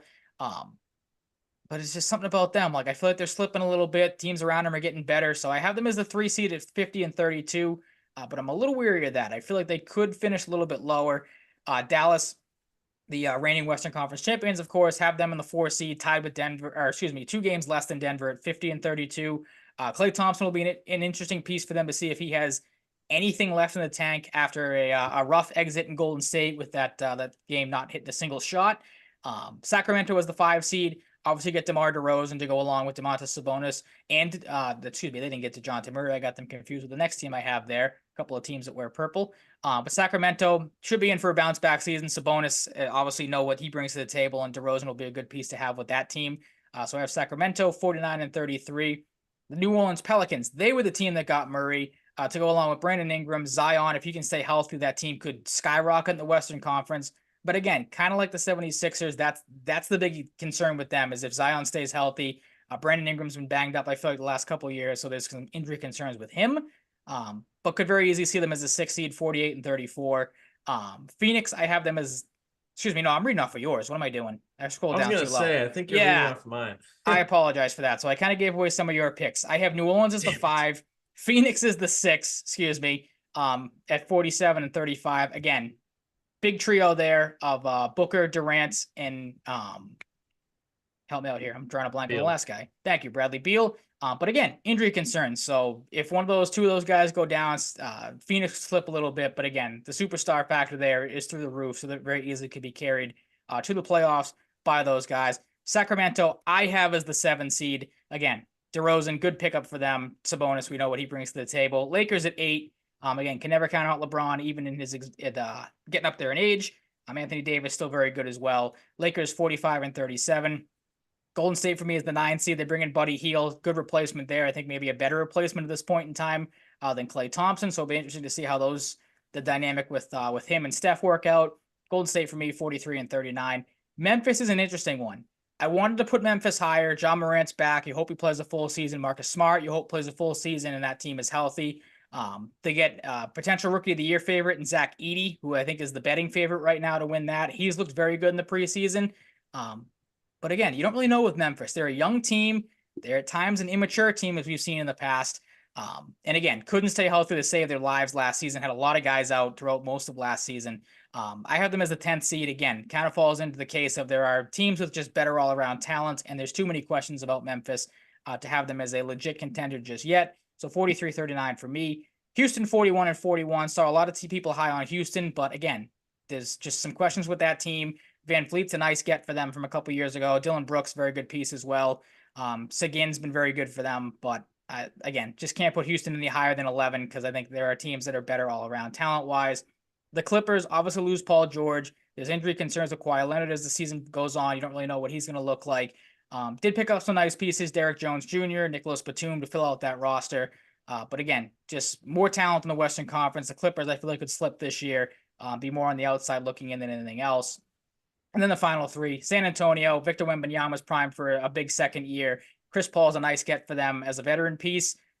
But, the rest of the roster is not that great, so I can't really have the Spurs any higher than 13. Utah, again, in rebuild mode, not a lot there, 32-50. And then the Trailblazers. They do. They have Svi Mykhailiuk, 4-year deal for him. So again, maybe he blossoms on that team. Don't forget that, Ryan. Thrives out there. There you go. In Portland, 20-62. They are not the level of Washington, but they are the basement dweller in the Western Conference for me. Oh yeah, because again, not Washington, but no, nobody is Washington. To be Washington, yeah, exactly. Yeah, Brooklyn's closest. Yeah, Brooklyn probably is the closest team. You're right. Portland, they've got Scoot Henderson, who's pretty good. If Robert Williams III, comes back, you hope he's healthy. Obviously, being Celtics fans, and just hope he can thrive out there. But Portland is still a work in progress. And that's why I have them as the last place team in the West. Yeah, I wouldn't imagine you're alone there amongst the masses. I have Minnesota at 58-24, winning the West. Oklahoma City just behind them at 56-26. Denver at 52-30. Dallas at 50-32. They got to be around this point. Like, they're gonna want to go off this year and make a statement in the playoffs and try and redeem themselves. I just don't know if I can see them over 50 wins. 49-33 for the 5th seed Sacramento Kings. DeJounte Murray guy, I can see them finishing 3 or 4 seed, to be honest. New Orleans at 48-34. It's a really good team. I forget who was the big name they added to New Orleans. Murray. They got DeJounte Murray. Wrong team. Fuck. You did the same thing I did. We both made the same mistake. I read off of your list. No. Did I read off of yours? No, I read off of mine. I'm reading my picks. I mixed up the team. Yeah, I mixed up the teams in the same spot too, so that's why. But I mixed up players on teams. Gotcha. Seems up in order, right?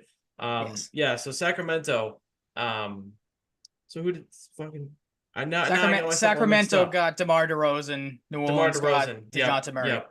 So let's just flip the names there. I like the additions for both teams. New Orleans gets DeJounte Murray, big fan of him. I have them at 48 and 34. Sacramento ahead of them at 49 and 33. Phoenix at 48 and 34, tied in what will be the 7th seed, but tied with the same record as New Orleans. The Lakers at 43 and 39. They just live for the 8th seed in that area this time of their franchise. 41 and 41 for Memphis. I do think Marcus Smart makes a difference. Hopefully John Morant can play a full season. And they're good. Desmond Bane's good. Houston 41 and 41. Like they could battle for a playoff spot. We'll see. You'll see how much we've seen Ime Udoka be a good coach. Hopefully for their sake he can maximize that roster. I have Golden State at 40 and 42. I do like the Healed edition, but I think the wheels fall off a little bit for the Warriors. Steph will still be Steph, but how much help does he really have besides Buddy Hield? Draymond Green is fucking washed, and that team's just not very good. Outside of Steph and Buddy Hield, in my opinion. The Clippers, I think they finished 49 and 33 and heavily shocked Kawhi Leonard. Try to trade him because that's a sinking ship, I think. I like that.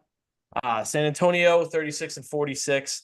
A step up from last year, but it's going to be really hard for Victor Wembanyama to carry them to a playoff spot in his second year. But I think they'll make some significant progress based off last year. And Utah, 32 and 50. That team needs work. And Portland, like I said, I think everybody pretty much has them at the bottom of the West. I have them at 22 and 60. All right, very nice. Golden State is an interesting one. Like I wanted to put them out of contention too. Like you have them.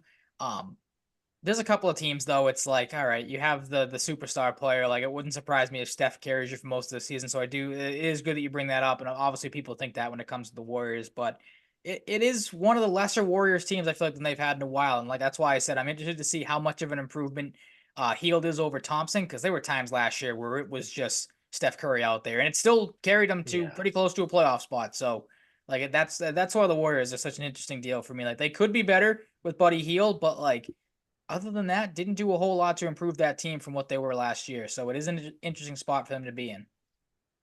Imagine if they just get Cooper Flag. Oh, that would suck. I'd hate that. It'd be wild, but oh god. For Portland's sake too, which is funny because Matt just said he feels bad for Rob Williams. I hope Rob Williams has a great season. I feel bad for him as well. There's already injury problems. Like I don't even know if he's going to start the year or even play this year. That's the problem. Like that's a guy that needs, I don't know, just needs a break or something to go his way for sure. Do you want to do playoff and award predictions first, or your bold predictions? Because I don't have any bold predictions for the Celtics this year. Couldn't think of any. I can save those to the end. Like, there's nothing too crazy. We'll just keep going with the standings and everything because it makes the most sense. Going with chalk for the Eastern Conference Finals. I'm not going to do the whole playoffs because obviously the play-in tournament makes things a little difficult to predict this early in the season. But for me, it is chalk. It is Celtics Knicks in the Eastern Conference Finals. I think it's the two best teams in the Eastern Conference. Very easily could see the Bucks finding their way there as well. Because again, I just think I couldn't believe that earlier, like we said, when I saw the Bucks as the 7th seed in Bleacher Report's predictions. Like very easily could see them as higher than that. I think they will be. But it's Celtics Knicks for me. Celtics in 6. Again, Celtics overall talent will beat the Knicks. Eastern Conference Finals MVP Jason Tatum gets his. In the Western Conference, again going with the chalk, Timberwolves and Thunder. I think it's Anthony Edwards' season to lose at this point. I think he's primed for a big season. That's why I have him as the Western Conference Finals MVP as well. Leading to what should be a entertaining as hell Celtics and Timberwolves NBA Finals. And the Celtics are going to repeat as champions in 6 games over the Timberwolves. This to me kind of feels like Celtics Warriors from a couple years ago, where like Anthony Edwards, young team, they get there, they think it's their time, and the Celtics just steamroll them, being like, not yet, guys. Yeah. Guys, like you gotta take your licks and take your losses first, and then you can get back here. And after a ton of scrutiny and a ton of people throwing jabs his way, Jason Tatum gets his Finals MVP this year. Came close to making it like for the Eastern Conference Finals MVP because it's Celtics Knicks. Like came close to making it Porzingis if he's healthy. I think that'd be funny to see Porzingis just dominate the Knicks. But Tatum sweeps when it comes to Eastern Conference Finals MVP, and to keep it rolling, I'll just get my award picks out of the way too. At plus 1,800 odds, I'm taking it. I already did. I have Jason Tatum winning MVP of the league this year. I think the noise was a little too loud this offseason for him. I think as everybody kind of thinks as well, the Olympic stuff was absolute bullshit. Like, I think he is hungry from that aspect alone. I can't wait for him to play the Warriors. I'm hoping for a 50 bomb every time they play them this year. Tatum is my MVP this year. It might not be the best pick because the odds are a little insane, but I'm taking it. I think Tatum's in for a big year. Rookie of the year went chalk. Zach Edey at plus 350. He's in Memphis' starting lineup, it looks like, to start the season. Again, has had a good preseason.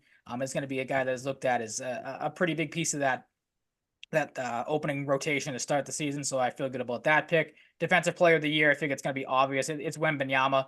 Could have very easily won it last year. Heavy favorite.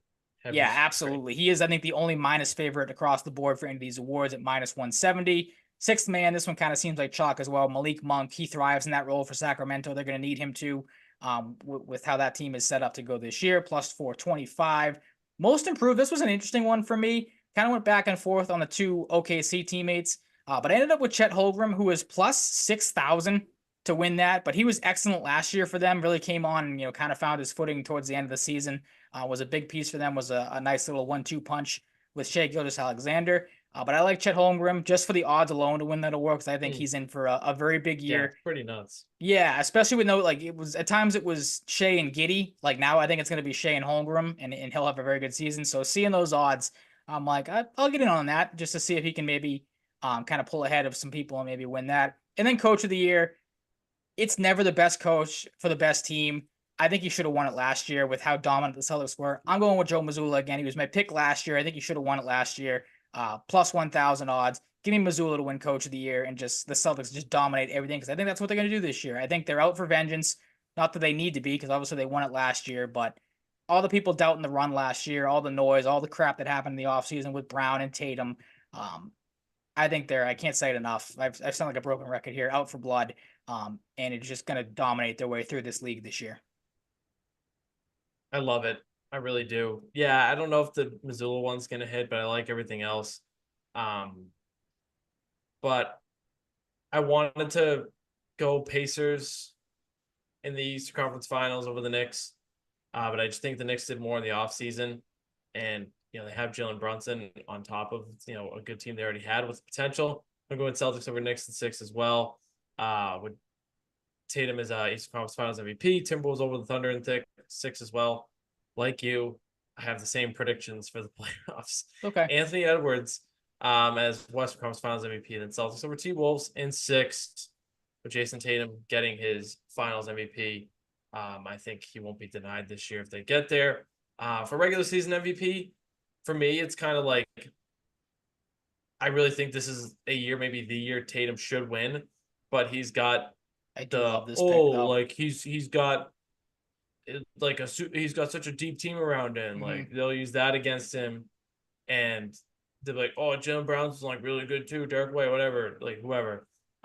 There's just so many guys to choose from on such a deep team that people will use against him, and people also use like, oh, look how good he's played since the Olympic snub. So it's like an unstoppable force meets a movable object type of scenario in a way. Okay, yep, I gotcha. But I got Anthony Edwards because I think, he showed flashes of just being a guy that can take over games, be a playoff leader, be a guy that can win a Finals MVP someday if they can get past the Celtics at this rate. As the Celtics might be able to establish something pretty special here, knock on wood. I like Anthony Edwards at plus 1,200 to win. I saw Zach Edey at plus 450, so I have the same pick. Maybe we looked at different sportsbooks, whatever. I just went with DraftKings for my picks. But I like Zach Edey as well. He's a starter. Wasn't a great draft class. And a lot of these other guys are on pretty rough teams. Memphis could be in a playoff spot. They could be kind of mid, but I don't think they'll be as bad as like the Washingtons of the world, the Atlantas of the world. So, Atlanta's not on Washington's level, but of course they got one of the best players or top players in the draft. Wembanyama, I think if you're picking against Wembanyama for Defensive Player of the Year, I think you're kind of overthinking it. He's such a heavy favorite for a reason. Malik Monk for 6th Man of the Year, chalk pick. I wanted to go DiVincenzo, but I don't know who the 6th man is going to be between him and Naz Reid. You and I think but I really like DiVincenzo. Yep. I really like the value. Exact same way. So I'll throw that out there for the value. I just don't know. what if Nas Reed is the guy that gets the consideration? Like they're both kind of in that 6-man mold for that Yep. team. I'm actually just discuss this with Pat too to see if I'm crazy. No, it's one of those I know things we're kind of too. talking about that. Hold on, hold on, hold Go on, ahead. hold on, hold on. You have a crazy I was gonna comment. bring this up at some point. Matt said he thinks the Sixers won at least one playoff round. Crazy.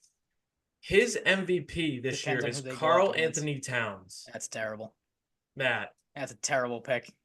What are the odds for that? Wow. I gotta look that up now. What are the odds for Carl Anthony? He must be looking to make thousands and thousands of dollars. Oh my God. I hope Betting you don't that actually pick. bet on that, Matt.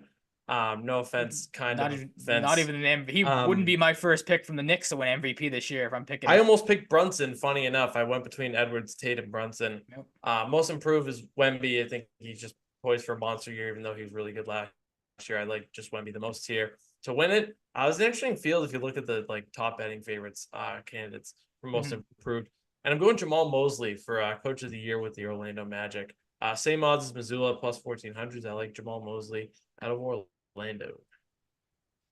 You want to guess what Carl? This is on DraftKings. What he's on the board? Carl Anthony Towns. What Plus his odds? 50,000. Keep going.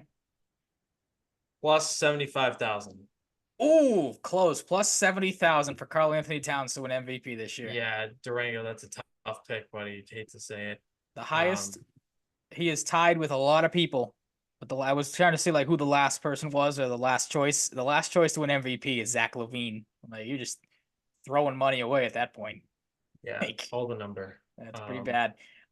Your bold predictions for the Celtics and anything else you have on your mind? Where are my bold predictions? I've lost them. They are pretty Tatum and Brown centric to spoil it. So maybe not the boldest predictions, but like kind of tough because like I really couldn't find from a league standpoint. Like I like your pick of Kawhi Leonard being potentially dealt. I couldn't really find a player that I'm like, all right, this guy is definitely like there wasn't a James Harden this year that's like already hates where he's playing and is definitely going to want out at some point. So made it a little tough, but I do like your pick if you want to throw that as a bold prediction because I know you said you really didn't have any. But maybe Kawhi Leonard gets dealt this year.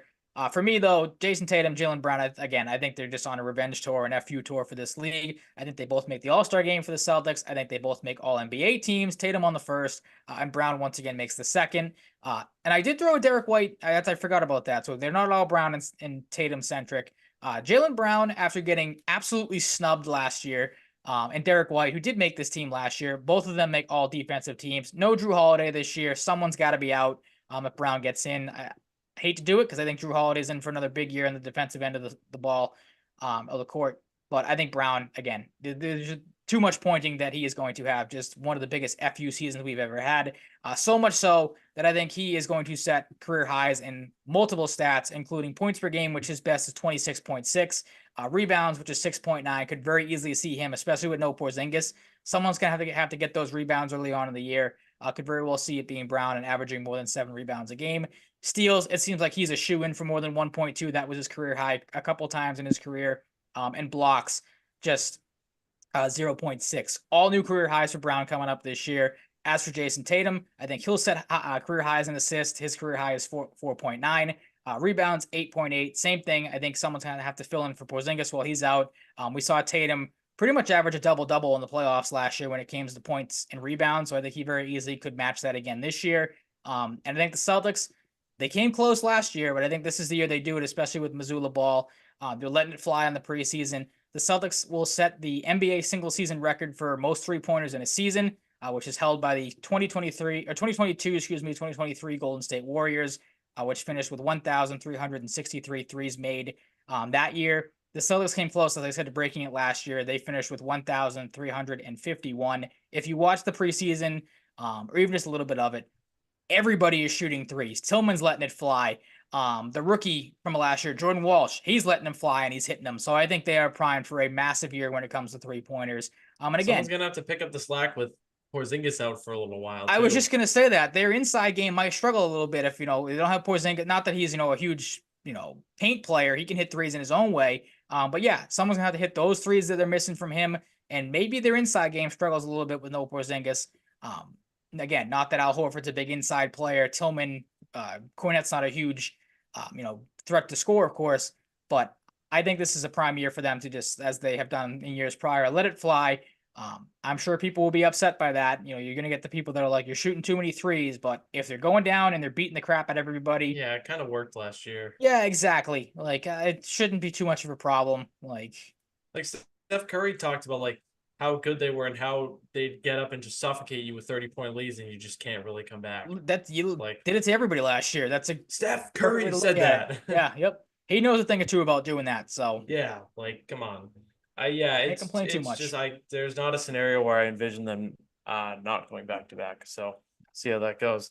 I love the predictions. There's not like a ton that you can go with like super bold this year. Like they're so No, good. that's what I Like mean. how There's nothing bold that can stands it get? out. But I like where your head's at. I think we're poised for another very successful season. And I'm excited because they gave us a very, very thoroughly enjoyable brand of basketball to watch last year. And I'm anticipating the same this year. Any closing thoughts, Ryan? Not that I can think of. I mean, it's just it'll be such a weird spot to be in because, like, say they're not going to struggle out of the gate, but like, say they lose a couple games less than they did last year. Like, I'm sure people will look at that as like, oh, like you took a step down from last year. But it's like, how can you really like? It's like the Bruins from a couple years ago. You break a bunch of records, and you have to you have to come down from that. So it's like it. That's the one like negative thing about it, but it's going to be another fun season. It just is again, it's the same thing last year. As long as everyone stays healthy, and again, they'll overcome the Porzingis injury. They did it last year.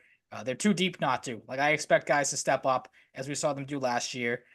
And the role guys will only get better. Like Hauser had a good season last year. He's going to Pritchard improve. for six man of the Pritchard's been year excellent. Yep. was That plus 6,000 for six man of the year. that's another one. Well, who do you look at as the sixth man? Do you look at That's the Hauser or thing. do you look Yeah. at Pritchard? Like it's the same thing for Hauser, Minnesota. Pritchard, So Tillman, probably not Tillman. no, But probably not Tillman, but another guy that could be in for again. I think just another throwing year names up there. of having him as a full time Celtic going to do wonders for him. Like he came on strong last year XT. in the playoffs, so I'm excited to see what they can do. Yes. XT Senior. That's Yep. his new nickname. I just gave him one. Okay. Um, that's gonna wrap it up for episode 211 here for you on another Wednesday night. Thank you so much for listening. You can find us on Twitter at Mike_Cratty, at Ryan_Salvaggio, and the show at Selling Cratty Pod. We're available on YouTube, Twitch, full press coverage. Like, subscribe, follow, all that good stuff there.